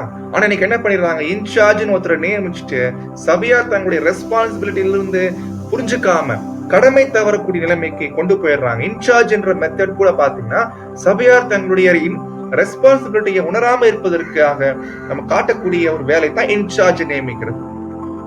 சோ அது கூட ரொம்ப தவறா தான் இருக்குது என்று நம்ம நம்புறோம். சோ நீங்க உங்க பார்வைக்கு நம்ம விடுறோம், நீங்க திங்க் பண்ணுங்க சகோதரிகளே. ஓகே, அடுத்த பாயிண்ட் நம்ம போயிடலாம். அதாவது ஏற்கனவே பார்த்தது பாயிண்ட் தான். யாருமே தகுதி இல்ல அப்படின்னா இன்னொரு ஆப்ஷன் கொடுக்கிறாரு. ஒருவேளை வெளியூர் எக்லீஷா, மற்ற ஊர்ல இருக்கக்கூடிய எக்லீஷாவுடைய எல்டர்ஸ நீங்க என்ன பண்ணிக்கலாம்னா எலெக்ட் பண்ணிக்கலாம். இது நல்ல ஒரு ஆப்ஷன் இல்ல. இப்பதான் மீட்டிங் இன்ஃபார்மலா போகுது, இருந்தாலும் கஷ்டமா இருக்கு, ஆனா யாரும் இல்ல அப்படின்னா ஓகே, நீங்க வெளியூர் எக்லீஷியாவுடைய எல்டர்ஸ் இருப்பாங்க இல்லைங்களா, அவர்களை நீங்க என்ன பண்ணிக்கோங்க, எலெக்ட் பண்ணிக்கோங்க அப்படின்றாரு. இது நல்ல ஆப்ஷன் தான். இந்த ஆப்ஷன் கொடுக்கிறாரு. மத்தபடி இன்சார்ஜ் வச்சிருங்கன்னு சொல்லி எங்கேயுமே அவர் பேசவே இல்லை. ஓகே, அடுத்து நம்ம நாமினேஷன் வந்துடலாம். நாமினேஷன் நம்ம பொதுவாக எப்படி பண்ணுவோம்? முன்மொழிதல், வழிமொழிதல். கரெக்டுங்களா? இது பொதுவா நாமினேஷன் ரொம்ப விறுவிறுப்பா வேகமா போகும். நிறைய பேர் நாமினேஷனுக்கு முக்கியத்துவம் கொடுக்கறது இல்லை. சில பேர் நினைக்கிறாங்க நாமினேஷன் அட்டென்ட் பண்ண வேணாம், நான் டைரக்டா ஓட்டிங் வந்துடலாம், அன்னைக்கு பாத்துக்கலாம் அப்படி சொல்லிட்டு நாமினேஷன் கூட அட்டென்ட் பண்றது இல்லை. ஆனா ரொம்ப தப்பு. நாமினேஷன் எவ்வளவு ஜாக்கிரதையா செய்யணும் என்பதை இப்ப நம்ம பார்த்துப்போம். அப்ப நாமினேஷன் மெத்தடு இப்படிதான் செய்யணும் பைபிள்ல எங்கேயுமே இல்லை. அதே போல பிரதர் ரசல் பிரதர் கூட பாத்தீங்கன்னா நாமினேஷன் இப்படித்தான் செய்யணும் சொல்லி எங்கேயுமே சொல்லல. மாறாக என்ன சொல்றாரு பாருங்க, நம்ம என்ன சொல்றோம்னா, in all such matters the will of the class is law. The Lord left the matter in the hands of the church. என்ன பாயிண்ட்னா, நாமினேஷன் பண்ற மெத்தட் எப்படி, அது என்ன மாதிரி பண்ணலாம், ஒருவேளை வால்யூம்ல இருக்கிற மாதிரி பண்ணலாமா, இல்ல வால்யூம்ல இருக்கிறதுக்கு வேறுபட்டு பண்ணலாமா? அப்படி கேட்கும் போது பிரதர் சொல்றாங்க, அது சபையார் முடிவு எடுக்கட்டும், சபையாருடைய விருப்பத்தின்படி அது இப்படிதான் செய்யணும் சொல்லி எங்கேயுமே இல்ல. எனவே முன்மொழிதல் வழிமொழிதல் என்பது அது ஒன் ஆஃப் தி மெத்தட், அவ்வளவுதான். அது மாதிரி நிறைய மெத்தட்ஸ் இருக்குது. உங்களுக்கு எது வசதியோ நீங்க பண்ணிக்கோங்க, ஆனா கரெக்டா பண்ணுங்கன்ற. அப்ப பாருங்க, பிரதர் ரசல் அவர் கூட சில சஜஸ்ட் பண்ணிருக்கிறாரு. என்ன சஜஸ்ட் பண்றாருன்னா, ஒருவேளை நீங்க சில எக்லீஷியால பாத்தீங்கன்னா என்ன பண்ணிடுறாங்கன்னா, நாமினேஷன் பண்ணும் போதே அஜாக்கிரதையா பண்றதாக அந்த சில இடங்கள்ல பேசுறேன். என்ன சொல்றாரு பாத்தீங்கன்னா, without proper consideration of his qualification, அதாவது சரியா தகுதிகளை கவனிக்காம நாமினேஷன் பண்ணிடுறாங்க. அதுக்கப்புறம் நாமினேஷன் பண்ணதுக்கு அப்புறம் இன்னொருத்தர் வழிமொழிஞ்சிடுறாரு. சரியா தகுதிகளை கவனிக்க, வழிமொழிபவரும் கூட சரியா தகுதிகளை கவனிக்கணும். ஒருவேளை முன்மொழிபவர் ஏன்றாருன்னா டக்குனு நான் வழிமொழிகிறேன் அப்படி சொல்லக்கூடாது. அவர் முன்மொழிஞ்ச என்ற பிரதருக்கு சரியான தகுதிகள் இருக்குதா, அதெல்லாம் பார்க்கணும். பார்த்ததுக்கு அப்புறம் தான் நம்ம வழிமொழிதலே அங்க செய்ய வேண்டியது அவசியமா இருக்கு. ஆனா இன்னைக்கு பாத்தீங்கன்னா நாமினேஷன் டைம்ல அந்த நாமினேஷன் ப்ராசஸே பாத்தீங்கன்னா ஒரு ஸ்பீடா ஆரம்பிக்கும். பிரதர் ஏ முன்மொழிகிறேன், நான் வழிமொழிகிறேன். பிரதர் பி முன்மொழிகிறேன், நான் வழிமொழிகிறேன். பிரதர் சி முன்மொழிகிறேன், நான் வழிமொழிகிறேன். இப்படியே போ. ஆனா இது நல்ல ஆரோக்கியம் இல்லை. சோ முன்மொழியும் போது கூட சரியான தகுதிகளை கவனிச்சுதான் முன்மொழியணும்ன்ற.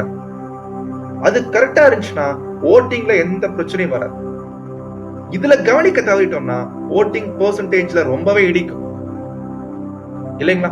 சோ அப்போ இந்த பாயிண்ட் நம்ம கண்டுபிடிக்கிறோம். அப்போ சொல்றாரு, என்ன சொல்றாரு பாத்தீங்கன்னா, சகோதரிகளே, வெரி இம்பார்ட்டன்ட் பாயிண்ட். நீங்க நாமினேஷன் பண்ணும் போதே there should always be a reason for the choice of anybody to any service in the church.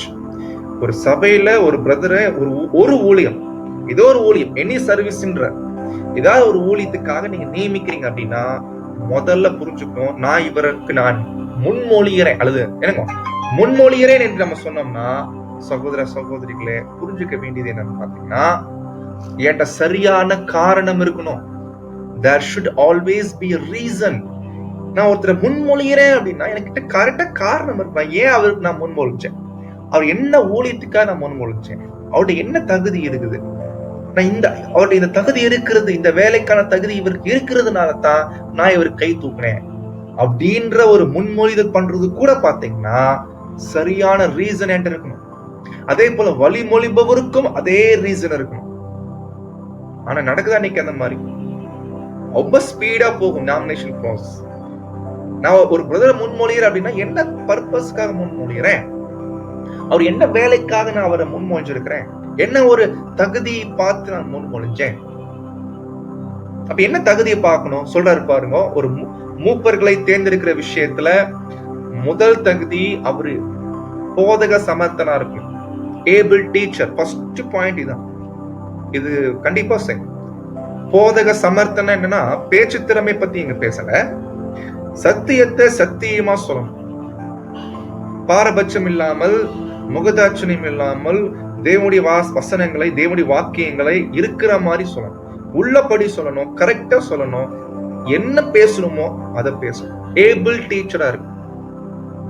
நிறைய நேரம் என்ன பண்றோம், நமக்கு பிரியமானவங்களை மேல பிரியமாயிட்டு அவர்களை தேர்ந்தெடுத்தோம்.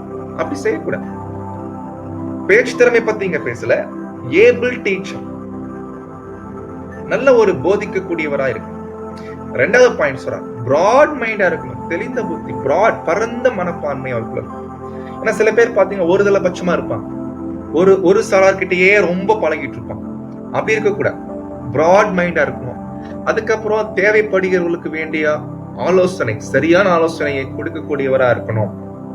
அடுத்து சொல்றாரு, deep insight into the word of God. தேவனுடைய வார்த்தைகள் மேல ஆழமான பார்வை கொண்டவரா இருக்கணும். அப்படின்னு என்ன அர்த்தம்? தேவனுடைய திட்டங்கள் மற்றும் தீர்க்க தரிசன காரியங்கள் இல்லைங்களா, இந்த மாதிரி நிறைய விஷயங்கள் இருக்குங்க. சபையில் இருக்கக்கூடிய ஒழுங்குமுறைகள், இதை பற்றின காரியங்கள், வேத வசனங்கள் மேல இருக்கக்கூடிய ஆழமான பார்வை கொண்டவரா இருக்கும்.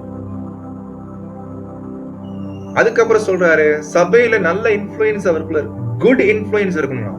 இன்ஃப்ளூயன்ஸ்னா செல்வாக்கு இருக்கு, நல்ல செல்வாக்கு இருந்தா ஆரோக்கியமா இருக்கும். அதுக்கப்புறம் வாய்ஸ் கவுன்சிலர், ஞானமுள்ள ஆலோசகராக அவர் இருப்பது ஆரோக்கியமா இருக்கும். இதெல்லாம் பார்க்கணுங்களாம். இதெல்லாம் பார்த்து இது இருக்குது அப்படின்னு தெரிஞ்சால் மாத்திரமே நான் அவரை முன்மொழிய வேண்டும். ஆனா நம்ம என்ன பண்றோம்? தோற்றத்தை பார்க்கிறோம், நல்லா படிச்சுக்காரான்னு பாக்குறோம், நல்லா பேசுறாரான்னு பாக்குறோம் இல்லைங்களா? இன்னைக்கு அப்படிதான் பார்த்து பண்ணிட்டு இருக்கோம்.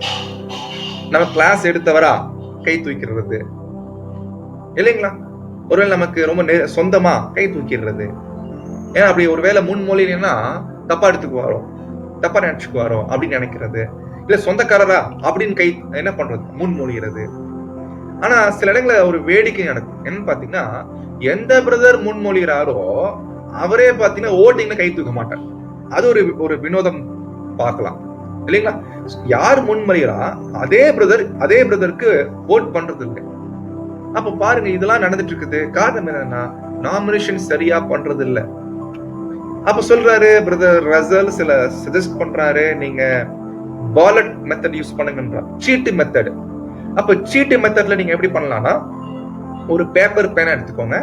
அதுல நீங்க என்ன பண்ணுங்கன்னா எழுதுங்க, நான் இந்த சகோதரனை இந்த எக்லீஷியால இவ்வளவு காலத்துக்கு இவரை இந்த ஒரு வேலைக்காக நான் இவரை நாமினேட் பண்றேன், முன்மொழிகிறேன் அப்படின்னு என்ன பண்ணிக்கலாம். ஒரு சீட்ல எழுதி ஒரு பாக்ஸ்ல போட்டுடலாம்.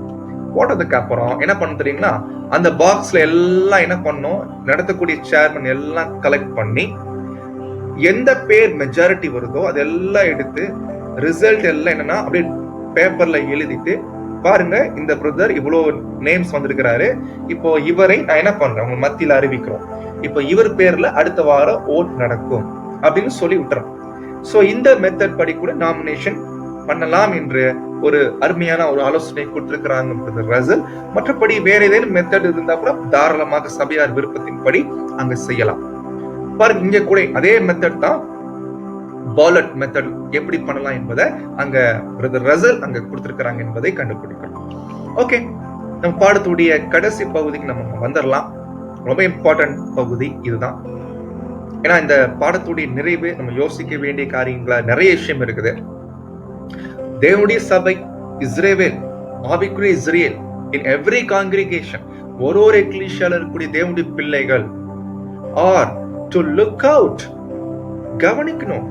டு லுக் அவுட் எதை? அமாங்ஸ்ட் themselves, தங்களுக்குள்ள இருக்கிறவர்களை கவனிக்கணும். எதுக்கு? For fit men for the services needed. எவ்வளவு அருமையான பாயிண்ட் பாத்தீங்க. அப்போ சபையில எத்தனை ஊழியங்கள் இருக்குன்னு முதல்ல தெரிஞ்சுக்கணும். அப்ப அந்தந்த ஊழியங்களுக்கு தகுந்த மாதிரி எத்தனை தகுதியுள்ள நபர்கள் இருக்கிறாங்க அது கண்டுபிடிச்சு அந்த வேலைகளுக்கு நியமிக்கணும். அப்படி நியமிக்கணும்னா சபையில என்ன ஊழியங்கள் இருக்கு கண்டுபிடிக்கணும். அந்த ஊழியங்களை செய்யக்கூடிய தகுதிகள் பெற்றக்கூடிய சகோதரர்களை கண்டுபிடிக்கணுங்களாம். To look out amongst themselves for fit men for services needed. இன்னைக்கெல்லாம் பாருங்க, எலெக்ஷன்ல ஒரு எல்டர் வர்றதே பெரிய விஷயம் தான். பெரிய ஒரு போராட்டம் பண்ணி தான் அவர் எலெக்ட் ஆகிறார். எவ்வளவு வேலை இருக்குது தேவனுடைய வேலை இல்லைங்களா?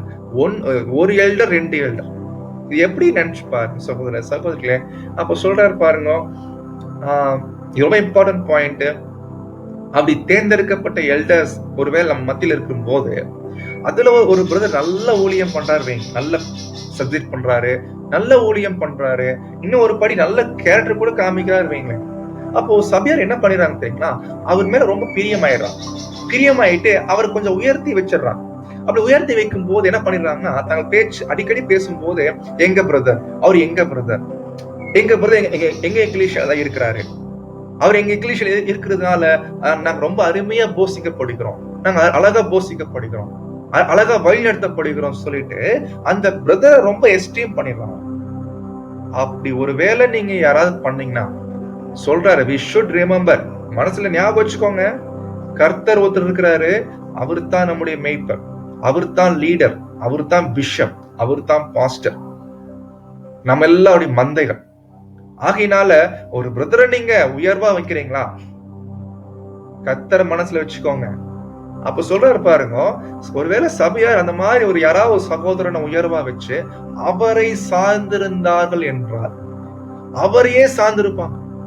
ஒருவேளை இந்த பிரதரை வந்து நான் வேற ஊருக்கு போறேன்னா இவங்களும் கூடவே போயிடுவாங்க, இல்ல வேற எக்லீஷியா போயிடலாம், இவங்களும் கூடவே போயிடுவாங்க.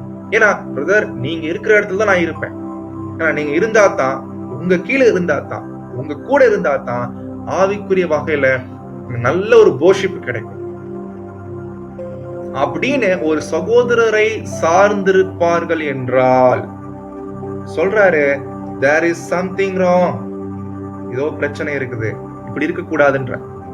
பின்னாடி விளைவுகள் தான் சந்திக்க நேரிடும் அப்படின்ற இல்லைங்களா? சோ சீக்கிரத்துல அந்த விஷயங்கள் பிரச்சனைக்குள்ளாக கொண்டு போகும். எனவே இது இப்படி இந்த மாதிரி டிபெண்டன்ஸ் இருக்கக்கூடாது. அவங்கள தேவனுடைய ஊழியக்காரர்கள், கர்த்தர் போஷிக்கிறார், அதுதான் பார்க்கணும். கர்த்தர் இல்லாமல் யாரும் ஒண்ணும் பண்ண முடியாது. ஒருவேளை சில பிரதர்ஸுங்க அப்படிப்பட்ட பிரதர்ஸுங்களை பெற்றுக்கக்கூடிய எக்லீசியாஸ் ஒருவேளை இருப்பான், அதுவே அவங்களுக்கு பெருமையா இருக்கும். பாருங்க, எங்க ஊர்ல யார் இருக்காங்க தெரியுமா, உங்க ஊர்ல இந்த மாதிரி கிடையாது. அந்த மாதிரி இதை வச்சு தங்கள் சகோதரர்களை நினைச்சு பெருமிதம் கொள்ளுவான். ஆனா புரிஞ்சுக்கணும், கர்த்தர் போஷிக்கிறவர், அவர் இல்லாம யாருக்கும் போஷிப்பு கிடைக்காது. அது மறந்துடும் அநேக நேரங்கள். கரெக்டுங்களா? அதனால்தான் நம்முடைய ஒரு மூத்த சகோதரர் அழகா சொல்லுவாரு, நம்மளாம் பிரியாணி பிளேட்டுங்க, பிரியாணி கொடுக்கிறது தேவன், நம்ம வெறும் பிளேட்டு, அவ்வளவுதான். அந்த பிளேட்டை வச்சு பரிமாறாது தேவன். ஆனா பிரியாணி சாப்பிட்டதுக்கு அப்புறம் பாத்தீங்கன்னா அந்த பிரியாணியோட ஸ்மெல்லு அந்த பிளேட்ல இருக்கும். நீங்க ஜஸ்ட் பிளேட்டை மோந்து பாத்தீங்கன்னா அந்த ஸ்மெல் அப்படி இருக்கும். அந்த ஸ்மெல்ல பார்க்கும்போது ரொம்ப நமக்கே ரொம்ப ஹாப்பியா இருக்கும். அது மாதிரி தான் இன்னைக்கு சகோதரர்களை தேவன் ஆச்சரியமா பயன்படுத்துறாரு, அற்புதமா பயன்படுத்துறாரு. அவங்க மூலமா நிறைய சத்தியங்கள் கொடுக்குறாரு. அப்படின்னா அதை வச்சு அவங்களை என்ன பண்ணிடாதீங்க, அவர்களை சார்ந்துராதீங்க, அவர்களை உயர்த்திராதீங்க, சார்ந்துராதீங்க, டிபெண்ட் பண்ணிடாதீங்க. ஏன்னா அவ வெறும் பிளேட் தான். பிரியாணி கொடுக்கிறது யாரு? தேவன், கர்த்தர். அது நீங்க மறந்துடாதீங்க, இல்லைங்களா? இப்படி ஒரு அழகான விளக்கத்தை ஒரு சகோதரர் என்ன பண்ணிக்கிறாருன்னா அங்க சொல்லியிருக்கிறாரு. அது இப்ப எனக்கு ஞாபகம் வந்துச்சு, ஒரு மத்தியில நம்ம ஷேர் பண்றோம். ஓகே, கடைசியா பாக்குறோம் ஒரு அருமையான சகோதரர், தகுதிகள் பெற்ற சகோதரர், தேவனுடைய வேலை செய்வதற்கு எல்லா தகுதியும் இருக்குது. ஆனா சபையா அவரை தேர்ந்தெடுக்கல. இப்படி சில இடம் நடக்குது, தகுதிகள் எல்லாம் இருக்கு, தேர்ந்தெடுக்காம போறோம், இல்லைங்களா? சோ லாஸ் என்னமோ எக்லீஷியாக்கு தான்.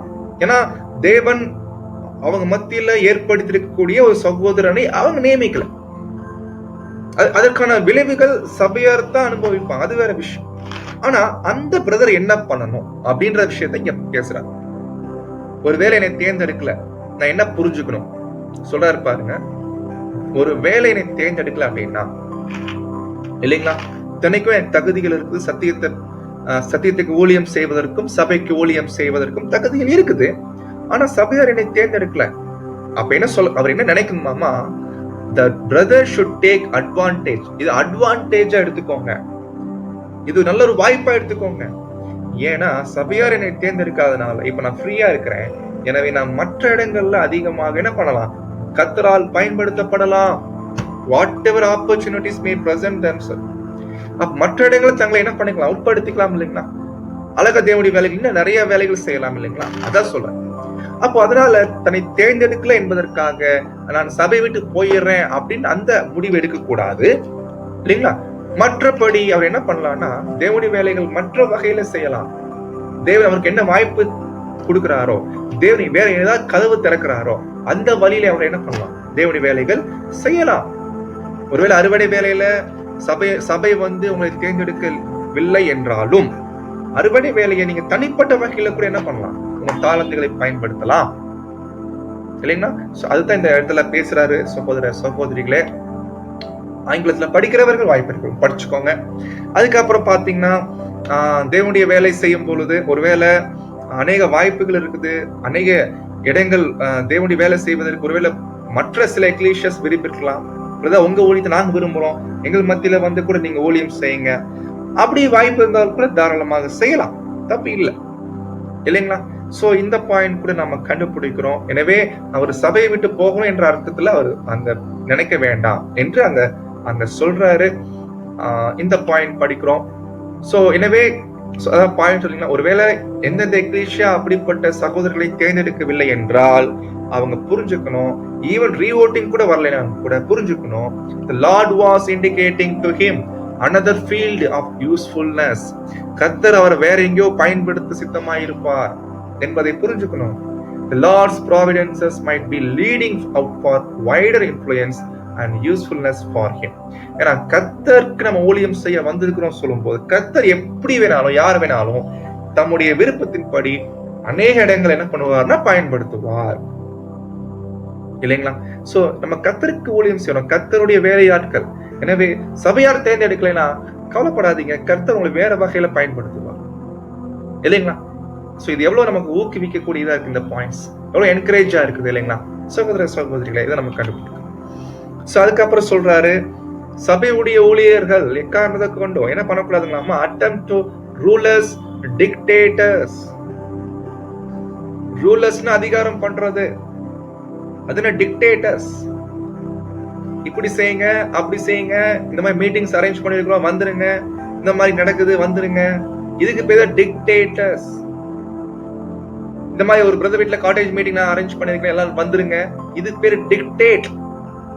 டிக்டேட்டர்ஸா இருக்க கூடாதுங்க.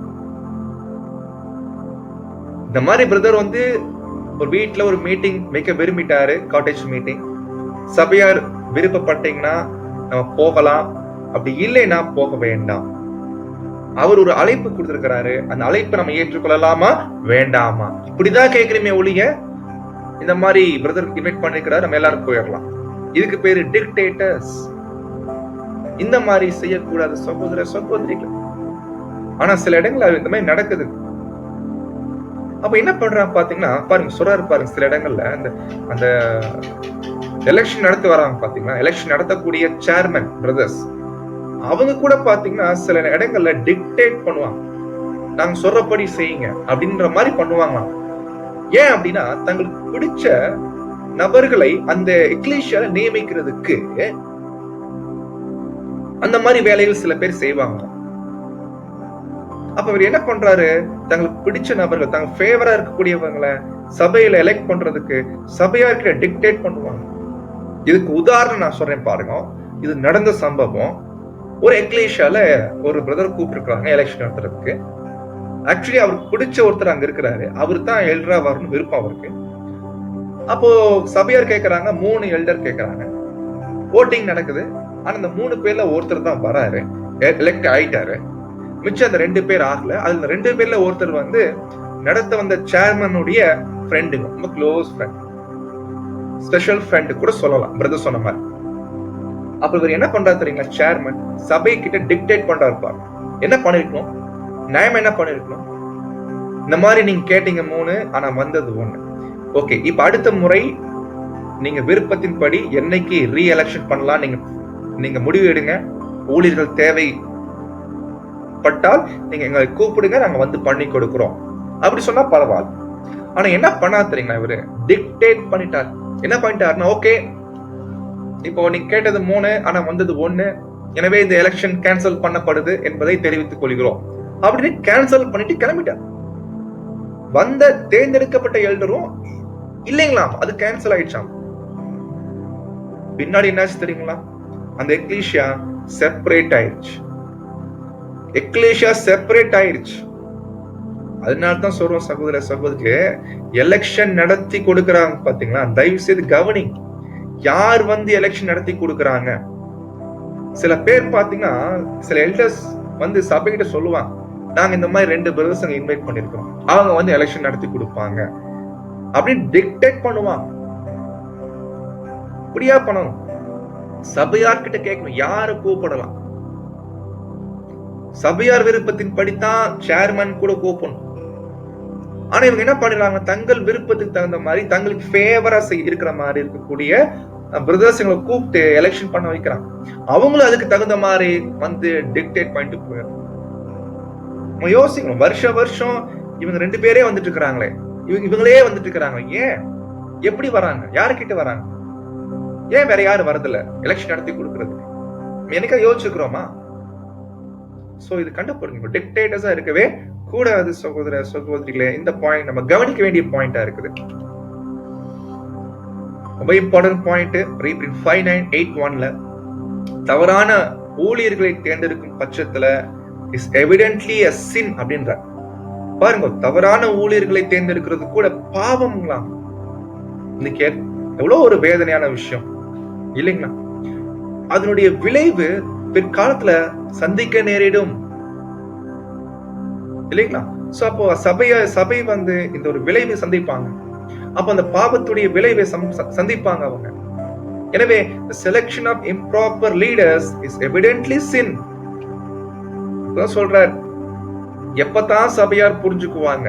என்ன கேக்குறாரு பாரு கேள்வி. எப்பதான் கத்துக்கொள்வீங்க தேவனுடைய பிள்ளைங்க? என்னன்னா, ability to talk in public.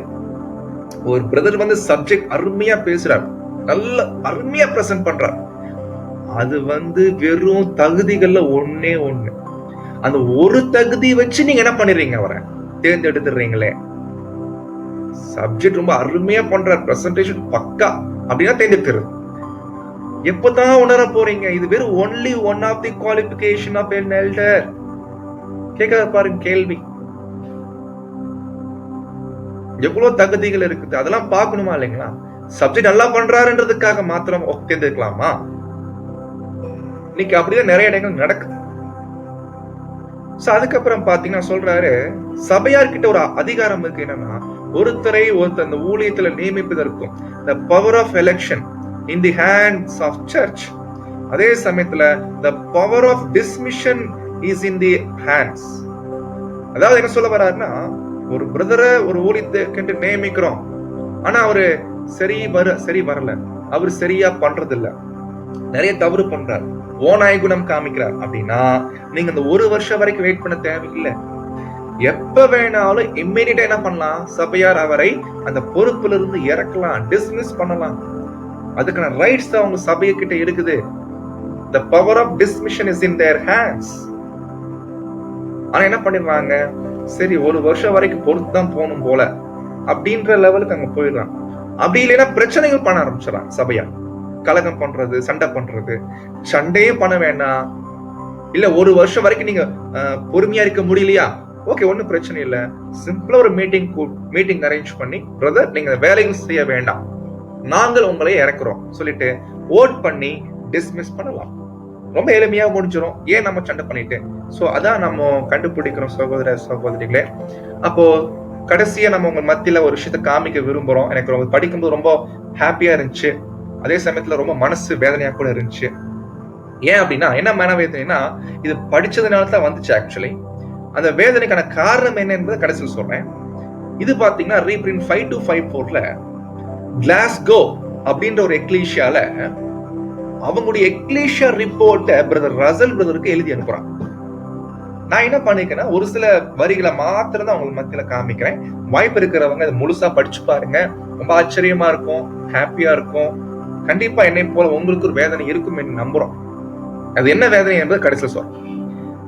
பாருங்க, அந்த எக்லீஷியாவோட ரிப்போர்ட் பாருங்க எப்படி எழுதுறாங்கன்னா, பிரதர் எங்க எக்லீஷியால there are now more departments, more workers in this department.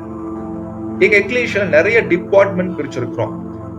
அந்த ஒரு டிபார்ட்மெண்ட்ல நிறைய வேலையாட்களை நியமிச்சிருக்கிறோம் அப்படின்னு சொல்லிட்டு எத்தனை எல்டர்ஸ் இருப்பாங்க எங்க எக்லீஷியால? மொத்தம் 9 elders, elected elders. 9 elected elders இருக்கிறாங்க. டீக்கன்ஸ் வந்து 23 எலெக்டட் டீக்கன்ஸ் இருக்காங்க. இப்ப சொல்றாரு பாருங்க வார்த்தைங்க, என்ன எழுதுறாங்க பாருங்க. work being divided into 19 departments.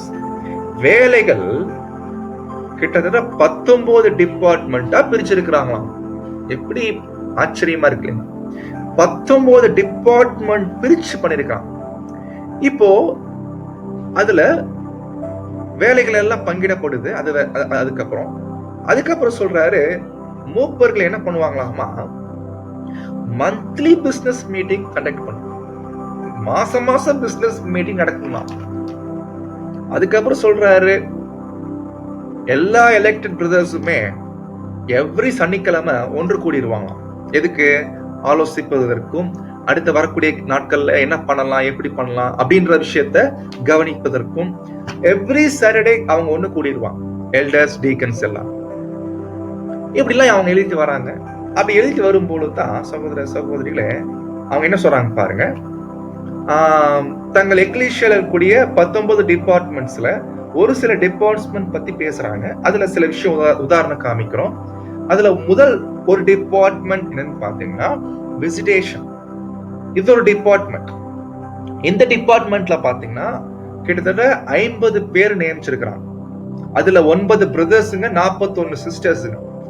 எதுக்குன்னா இவங்க போயிட்டு மாசம் போயிட்டு சகோதர சகோதரிகளுடைய வீடுகளை போயிட்டு விசிட் பண்ணி அவங்களுடைய நலன் விசாரிச்சு, ஒருவேளை நோய்வாய்ப்பட்டு இருந்தாங்களோ இல்ல சோர்வா இருந்தாங்களோ போயிட்டு சந்திச்சு என்கரேஜ் பண்ணி, இந்த ஒரு டிபார்ட்மெண்ட்டுக்கே 50 பேரை நியமிச்சிருக்கிறாங்க. 9 பிரதர்ஸ், 41 சிஸ்டர்ஸ். ஏன் 41 சிஸ்டர்ஸ்? ஏன்னா சில சகோதரிகள் மீட் பண்ணோம்னா சகோதரிகள் போனா தான் கரெக்டா இருக்கும், சகோதரிகள் பேசினா தான் கரெக்டா இருக்கும். அப்ப நினைச்சு பாருங்க எப்படிலாம் டிபார்ட்மெண்ட் பிரிச்சிருக்காங்க. இந்த மாதிரி டிபார்ட்மெண்ட் நம்ம எக்லீஷியால இருக்கா? இன்னைக்கு நம்ம என்னைக்காவது கேட்டுக்கிறோமா? கேட்கணும். அடுத்த ஒரு டிபார்ட்மெண்ட் பாருங்க, கால் போர்ட்டியரிங் ஒர்க். இது ஒரு டிபார்ட்மெண்ட். இதுக்குன்னு 36 பேரு என்ன பண்ணிருக்கிறாங்க, நியமிச்சிருக்காங்க பாருங்க. தேவனுடைய வேலைகள் எப்படிலாம் சபையாரை என்கேஜ் பண்ணிருக்கிறாங்க பாருங்க. அந்த 9 எல்டர்ஸ் சபை ஜனங்களை பிஸியா வைக்கிறதுக்கா, சபை ஜனங்கள் தேவனுடைய வேலைகளை தொடர்ந்து செய்யணும் சொல்லிட்டு கால் போர்ட்டியரிங் என்ற ஒர்க்ல 36 பிரதர்ஸ்களை இன்சார்ஜா வச்சு அந்த வேலைகளை செய்ய வச்சிருக்கிறாங்க. அதுக்கப்புறம் புக் லோனிங்ன்றது என்ன தெரியல கிளியரா, பட் இது ஒரு டிபார்ட்மெண்ட். இதுக்கு ஒரு 37 பேரை நியமிச்சு வச்சிருக்காங்கப்பா. 31 பேரை நியமிச்சு வச்சு தேவனுடைய வேலைகள் அங்க பண்ணிருக்கிறாங்க. அதுக்கப்புறம் லோக்கல் பில்கிரிம் சர்வீஸ், அதாவது இவங்க எக்லீஷியால இருந்து கிட்டத்தட்ட இருக்கக்கூடிய ஊழியர்களை வைத்து 12 எக்லீஷியாவை போஷிக்க, 12 எக்லீஷியாவுக்கு சர்வ் பண்றதுக்கு தங்கள் சொந்த எக்லீஷியால என்ன பண்றாங்க, பில்கிரிம் சர்வீஸை ஏற்படுத்திருக்கிறாங்க. அவ்வளவு ஆச்சரியம் இல்லைங்களா? இப்படிலாம் டிபார்ட்மெண்ட்ஸ் பிரிச்சு வேலைகளை பிரிச்சு அந்தந்த பிரதர்ஸ் அந்த வேலையை கொடுத்தோம்னா நினைச்சு பாருங்க எக்லீஷியா எவ்வளவு பிஸியா இருப்பாங்க, எக்லீஷியா எவ்வளவு பிஸியா இருப்பாங்க. அதுக்கப்புறம் சொல்றாரு பாருங்க, கிளாஸ் எக்ஸ்டென்ஷன் ஒர்க், அறுவடை வேலை. இது ஒரு டிபார்ட்மெண்டா பிரிச்சிருக்கிறாங்க பாருங்க. இந்த டிபார்ட்மெண்ட் கூட நிறைய வேலைகள், நிறைய பிரதர்ஸுங்க எல்லாம் இன்வால்வ் ஆவாங்க. அப்போ இதெல்லாம் பார்க்கும்போது நமக்கே ஆச்சரியமா இருக்கு. இன்னைக்கு இந்த மாதிரி நம்ம ஒவ்வொருவருமே நம்ம சார்ந்திருக்கக்கூடிய எக்லீஷியாவுக்குன்னு ஒரு ரிப்போர்ட் எழுதி இந்த மாதிரி கொடுக்க முடியுங்களா? இது நம்ம கேட்கணும். ஓகே, இப்ப நம்ம எழுதுறதுக்கு ட்ரை பண்ணலாம். ஒருவேளை இப்ப நம்ம எக்லீஷியாவுக்கு ரிப்போர்ட் என்று நம்ம எழுதணும்னா எழுதலாம் பாருங்க. எப்படி எழுதலாம்னா, பிரதர் எங்க எக்லீஷியால இத்தனை எல்டர்ஸ், 3 எல்டர்ஸ் இருக்கிறாங்க, இத்தனை டீக்கன்ஸ் இருக்கிறாங்க, வாரத்துல 2 நாள் மீட்டிங் இருக்குது, இடைப்பட்ட நாட்கள், ஒரு வாரத்துல வால்யூம் ஸ்டடி. அந்த வால்யூம் ஸ்டடி பண்றதுக்கு வெளியூர்ல இருந்து ஒரு பிரதர் வந்து கிளாஸ் எடுப்பாங்க. இன்னொரு நாள் இந்த ஒரு புக் ஸ்டடி போகும், அது பண்றதுக்கு இந்த பிரதர் வருவாரு, நாங்க வந்து கிளாஸ் கேட்டு போயிடுவோம். அதுக்கப்புறம் பாத்தீங்கன்னா சண்டே சர்வீஸ் வழக்கம் போல எவ்ரி சண்டே இல்லைங்களா, வெளியே இருந்து பிரதர்ஸ் வருவாங்க, லோக்கல்ல கிளாஸ் பண்ணுவாங்க, நாங்க சப்ஜெக்ட் கேட்போம், சப்ஜெக்ட் கேட்டு முடிச்சுட்டு விசாரிச்சு அன்பை பரிமாறிக்கொண்டு நாங்க கிளம்பிடுவோம். அப்புறம் சாயங்காலங்கள்ல ஃபாலோ கிளாஸ் நடக்கும். அது ஒரு சில பிரதர்ஸ் கிளாஸ் பண்றாங்க. இந்த மாதிரி உலகத்துல இருந்து பேர் சபையில இருந்து சில பேர் கிளாஸ் வந்து கேட்கறாங்க. அப்படின்னு என்ன பண்ணுவோம்னா நம்ம ரிப்போர்ட் கொடுப்போம். எனக்கு தெரிஞ்சு இவ்வளவு தான் ரிப்போர்ட் கொடுப்போம். ஒருவேளை இதுக்கு மேல எக்ஸ்ட்ரா பாயிண்ட் என்ன கொடுப்பான்னு தெரியல, இவ்வளவு தான் கொடுப்போம். நினைச்சு பாருங்க, இந்த ரிப்போர்ட்ல நியாயமா பார்த்தா யார் தான் பிஸியா இருக்கிறாங்கன்னா எல்டர்ஸ், டீக்கன்ஸ், அப்புறம் இந்த ஸ்பீக்கர்ஸ், இவங்க தான் ரொம்ப பிஸியா இருக்கிறாங்க. ஆனா சபை பிஸியா இருக்கிறாங்க பாத்தீங்கன்னா இந்த ரிப்போர்ட் படி பார்த்தோம்னா சப்ஜெக்ட் கேட்பாங்க போவாங்க, சப்ஜெக்ட் கேட்கறது போறது, சப்ஜெக்ட் கேட்கறது போறது, இதுவா பிஸி? சப்ஜெக்ட் கேட்கறது போறது பிஸியா? இன்னைக்கு நிறைய எக்லீசியால எல்டர்ஸ் இப்படித்தான் சபை ஜனங்களை வழிநடத்தி வராங்க. சப்ஜெக்ட் கொடுக்கறாங்க, சப்ஜெக்ட் போசிக்கிற வேலை என்னவோ பண்ணிடுறாங்க. ஸ்பீக்கர்ஸ் வர வைக்கிறது, ஒன் டைம் மீட்டிங் அரேஞ்ச் பண்றது எல்லாம் ஓகே பண்ணிடுறாங்க. ஆனா இதுவா வெறும் சப்ஜெக்ட் மட்டுமே கேட்டுட்டே இருந்தா போதுமா? தேவனுடைய வேலைகள் எத்தனை இருக்குது பாருங்க. இவங்க 19 டிபார்ட்மெண்ட் பிரிச்சு பண்ணிட்டு இருக்கிறாங்க. அந்த மாதிரி சபையில இருக்கக்கூடிய ஒரு அங்கத்தினருமே, அதாவது எல்டர்ஸ் விட்டுருங்க, டீக்கன்ஸ் விட்டுருங்க, ஸ்பீக்கர்ஸ் விட்டுருங்க, இவங்களை தாண்டி மத்த ஒரு அங்கத்தினருமே தேவனுடைய வேலையில எந்த அளவுக்கு ஈடுபடுறாங்க, எந்த அளவுக்கு தங்களை என்கேஜ் பண்ணிருக்கிறாங்க. சபையுடைய எல்டர்ஸ் எப்படி அவர்களை ஊக்குவிக்கிறாங்க, எப்படி அவங்களை கைட் பண்றாங்க, அது யோசிக்கணும். நினைச்சு பாருங்க. பிரதர் ரசல் பிரதர் டைம்ல சபையாரை பிஸியா வைப்பதற்காக பிரதர் ஒரு தனியா, இதுக்குன்னே ஒரு தனியா ஒரு சொசைட்டி ஆரம்பிச்சா. ட்ராக் சொசைட்டின்னு சொல்லுவாங்க. ட்ராக் ஊழியம். இதுல இந்த ஊழியத்தினால சபையார் 24 hours என்ன சொல்லணும், எல்லா நாளுமே பிஸியா இருக்கும். வெறும் சப்ஜெக்ட் கேட்கறது மாத்திரம் இல்லைங்க, தேவனுடைய வேலை செய்யற விஷயத்துல அந்த அளவுக்கு வழி நடத்தக்கூடிய எல்டர்ஸ் அந்த காலத்துல இருந்திருக்கிறாங்க. பிரதர் ரசல் உட்பட நிறைய பிரதர்ஸ் இருந்திருக்கிறாங்க. ஆகையினால சபையார் ரொம்ப பிஸியா இருந்திருக்கிறாங்க. ஆனா இன்னைக்கு என்ன பண்றோம், வாரத்துல 2 நாள் கூடுறோம், சப்ஜெக்ட் கேட்கிறோம். எப்பவுமே சப்ஜெக்ட் கேட்கறது இதுதான் அங்க போயிட்டு. ஆனா ஒரு சில இடங்கள்ல தான் பாத்தீங்கன்னா சில முயற்சி பண்ணிருக்கிறாங்க சில பிரதர்ஸ், ஒரு சில கிரீஷா தான், எல்லாம் சொல்ல மாட்டேங்க. அதாவது பெரேன் ஸ்டடினா எவ்வளவு அழகான மீட்டிங், எல்லாரும் வாயை திறந்து பேசலாம். அந்த மாதிரி வாய்ப்பு இன்னைக்கு எத்தனை எக்லீஷியால இருக்குது. ஒருவேளை எங்க எக்லீஷியால பெரேன் ஸ்டடி இல்ல சொன்னோம்னா, நம்ம தேர்ந்தெடுத்த எல்டர்ஸ் சரியான வகையில சபை ஜனங்களை அவருக்கு வழி நடத்தவில்லை என்றுதான் அர்த்தம். பெரேன் ஸ்டடி எவ்வளவு அருமையான ஒரு உதாரணம். சபையாரை பிஸியா வைப்பதற்கு அங்க ரொம்ப அருமையான உதாரணமா இருக்கு இல்லைங்களா? அப்போ சபையார் எப்பவுமே பிஸியா இருக்கணும். ஆனா இன்னைக்கு என்ன, ஏதாவது ஒரு விவாதம் பண்றதுன்னா அப்ப எல்லாம் சபையா ஒண்ணு கூடி, அதுக்குதான் ரொம்ப இன்ட்ரெஸ்ட் காணும். சபையார் எவ்வளவு பிஸியா இருக்கணும், அதான் சொல்றாரு பாருங்க. ஒரு இடத்துல சொல்லுவார், இந்த மாதிரி சின்ன சின்ன விஷயங்களா சபைக்கிட்ட கொண்டு போகாதீங்க, ஏன்னா சபையார் ரொம்ப பிஸியா இருக்கிறாங்க, ஆகையினால இந்த மாதிரி சின்ன சின்ன விஷயங்களை கொண்டு போகாதீங்க, நீங்களே பாத்துக்கோங்க அப்படின்னு சொல்றாரு. சபையார் பிஸியா இருக்கணும். அந்த அளவுக்கு தேர்ந்தெடுக்கப்பட்ட எல்டர் சபையாரை அங்க சபை ஜனங்களுக்கு வேண்டிய கைடன்ஸ் கொடுக்கணும். பாருங்க, இவங்க 19 டிபார்ட்மெண்ட்ஸ் பிடிச்சிருக்காங்க. இதெல்லாம் பார்க்கும்போது எனக்கு என்ன வேதனைன்னா, நம்ம நாட்டுல இந்த மாதிரி இல்லையே இல்லைங்களா? ஏதோ தேவனுடைய கிருபையில சப்ஜெக்ட் பேசுறோம், அதன் மூலமா தேவன் நமக்கு வழி நடத்துறான். ஒரு ஸ்பீக்கரா இருக்கிறதுக்கு தேவன் அனுமதி கொடுத்திருக்கிறான். ஒருவேளை இதுவும் இல்லைன்னா, ஒரு ஸ்பீக்கரா கூட இல்ல, எல்டரா இல்ல, டீக்கனா கிடையாது, ஒரு ஸ்பீக்கரா கூட இல்ல அப்படின்னா என்ன பண்ணுவோம்? வெறும் சப்ஜெக்ட் மட்டுமே ஆடியோ போட்டு கேட்டு மிஞ்சி போனா படிக்கிறது பாருங்க. படிக்கிறது கூட பாத்தீங்கன்னா ரொம்ப லேசி, சோர்வு தான் பண்ற மாதிரி ஆயிடும். அப்ப என்ன பண்றோம், ஆடியோ போட்டு கேட்கும். இப்படியேவா போயிட்டு இருக்கும். படிக்கிறது, அப்புறம் கேட்கறது, படிக்கிறது, கேட்கறது போதுமா? இது பிஸியா? வேலை எப்போ செய்யறது? வேலை என்னென்ன, எத்தனை வேலைகள் இருக்குது தேவனுடைய வேலைகள் சபையில. எலெக்டட் ஆகாம இருந்தாலும் தேவனுடைய வேலைகள் நிறைய செய்யலாம். டிராக்ஸ் கொடுக்கிறதுக்கு ஒண்ணு எலெக்ட் ஆகணும்னு அவசியம் இல்லை. சகோதரர்களை விசாரிப்பதற்கு ஒண்ணு எலெக்டடா இருக்குன்னு அவசியம் இல்லை. எவ்வளவு வேலைகள் இருக்குது. ஆனா இன்னைக்கு இல்ல. அதான் பாருங்க, இதெல்லாம் பிரதர் ரசல் பிரதர் டைம்ல இப்படி எல்லாம் இருந்திருக்கிறாங்க எக்லீசியா. சின்ன உதாரணம் காமிச்சோம், வாய்ப்பு இருக்கு அந்த பகுதியை படிச்சு பாருங்க. ஆனா இன்றைய நாட்கள் அந்த மாதிரி இல்ல. ஏன்னா அப்படிப்பட்ட வழி நடத்தக்கூடிய மூப்பர்கள் யாருமே நம்ம மத்தியில மிகவும் குறைவு. அதுதான் உண்மை. அதுதான் எனக்கு வேதனை ஆயிடுச்சு. இதெல்லாம் படிக்கவும் நமக்கே ஆசை. ஒருவேளை பிரதர் ரசல் டைம்ல நம்ம பிறந்திருந்தோம்னா எவ்வளவு உற்சாகமா தேவனுடைய வேலை பண்ணிட்டு இருந்திருப்போம். எனக்கு சரியா கைடன்ஸ் கிடைக்கும். பிரதர்ஸ் உடைய வழிநடத்தல் இருந்துச்சுன்னா நம்மளும் உற்சாகம் என்ன பண்ணலாம், நம்ம போய் ஈடுபட்டு தேவனுடைய வேலை செய்யலாம். இந்த மாதிரி கைடன்ஸ் கொடுக்கறதுக்கு சரியான எல்டர்ஸ் இல்லையே நம்ம நாட்கள். அதனாலதான் பாத்தீங்கன்னா நம்ம லைஃப் சப்ஜெக்ட் கேட்கறது, மீட்டிங் அட்டென்ட் பண்ணுவோம், சப்ஜெக்ட் கேட்போம், வருவோம், இப்படியே ஒரு மந்தமா தான் போயிட்டு. உண்மைதான். அப்பதான் யோசிச்சு பார்த்தோம், ஏன் இந்த மாதிரி இருக்குது, என்ன காரணம், ஏன் நம்ம இப்படியே போயிட்டு இருக்கோம்? கிளாஸ் எல்லாம் கேட்போம், மீட்டிங் அட்டென்ட் பண்ணுவோம், எல்லாம் பண்ணுவோம், சப்ஜெக்ட் கேட்போம், அவ்வளவுதான். பட் தேவனுடைய வேலையில இதை ஒரு சில பேர் தான் ரொம்ப பிஸியா இருக்கும். அது யாரு? ஒன்னு எலெக்டட் எல்டர்ஸா இருப்பாங்க, இல்ல டீகன்ஸா இருப்பாங்க, இல்லைன்னா ஸ்பீக்கர்ஸா இருப்பாங்க. அவ்வளவுதான். மற்ற அங்கத்தினர் பிஸியா அவ்வளோக்கா இருக்க மாட்டாங்க. அப்போ இதெல்லாம் பார்க்கும்போது நமக்கு என்ன ஒரு கேள்வி வந்துச்சுன்னா, ஏன் இந்த மாதிரி இருக்கு? அப்பதான் நமக்கு ஒரு பதில் கிடைச்சிச்சு. என்ன பதில் பாத்தீங்கன்னா, இப்படிதான் நீங்க இருப்பீங்கன்னு கர்த்தர் முன்னாடியே பேசிட்டார். எங்க பேசிட்டார் பார்க்கலாங்களா? உன் கிரியைகளை நான் அறிந்திருக்கிறேன். ரெவல்யூஷன் 3:15. உன் கிரியைகளை தெரியும் எனக்கு. நீ குளிரும் இல்ல, அனலும் இல்ல. எப்படி பேசுறாரு பாத்தீங்களா? Same condition. நீங்க என்ன எப்படி இருக்கிறோமோ அப்படித்தான் கர்த்தர் இயேசு பேசிட்டான். கர்த்தர் இயேசு பேசின மாதிரி தான் கரெக்டா நம்ம நிறைய அந்த விஷயங்கள் இருக்கிறோம்.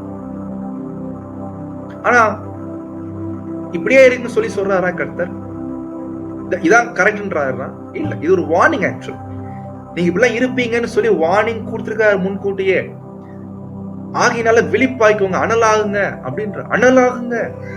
அப்படி அனலாகும் அப்படின்னா சகோதர சகோதரிகளே, இந்த எலெக்ஷன் கிளாஸ் மூலமாக இதை கேட்ட அனைவரும் அனலாய் விழிப்புள்ளவர்களாய் தங்கள் சபை தாங்கள் சார்ந்திருக்கக்கூடிய ஒரு எக்லீசியாலுமே தேவனுடைய வேலைகள் சிறப்பாய் நடப்பதற்கு சரியான நபர்களை தேர்ந்தெடுத்து வேலைகள் நடக்கும். சோ சபை கையில தான் முழு அதிகாரம் இருக்குது. சபையார் ஒவ்வொருவருமே விழிப்பாயிட்டு இந்த தங்களுடைய கடமையை சரியாக செய்ய வேண்டியது அவசியமா இருக்குது. ஏன்னா ரொம்ப கடைசி நாட்களை வாழ்ந்துட்டு இருக்கிறோம். இந்த நாட்கள் நம்ம அனலா இல்லைன்னா நினைச்சு பாருங்க, நம்ம எப்போ அனலாகும். இந்த ஒரு ஆராய்ச்சி பண்றதுக்கு தேவன் நம்முடைய கர்த்தர் எனக்கு ஒரு கிருபை பண்ணிட்டாங்க, வழி நடத்திட்டாங்க. அது நான் விசுவாசிக்கிறேன். ஒரு கண்டிப்பா இத கேட்கக்கூடிய அநேகர்ல நிறைய பேருக்கு இந்த ஸ்டடி பிடிக்காது, கோபம் வரும். இது ஒருவேளை அற்பமா நினைக்கலாம், அசட்டை பண்ணலாம். பட் நம்ம எல்லாருக்காகவும் இந்த கிளாஸ் எடுக்கல. கேட்கக்கூடிய காது கொண்டவங்களுக்கு மாத்திரமே இந்த ஒரு வார்த்தைகள் அங்க போய் சேரும் என்று நம்புறோம், இல்லைங்களா? இந்த ஒரு மாபெரும் வாய்ப்பை கொடுத்த நம்முடைய தேவனுக்கும் நம்முடைய கர்த்தருக்கும் நன்றி செலுத்திக்கலாம். இந்த ஒரு ஆராய்ச்சியில பங்கெடுத்த சகோதரர் அனைவருக்கும் என்னுடைய நன்றி நான் தெரிவித்துக் கொள்கிறேன். பொறுமையோடு கேட்ட அனைவரையும் தேவன் தாமே காத்து வழிநடத்தி கிருபை செய்வாராக. ஆமென்.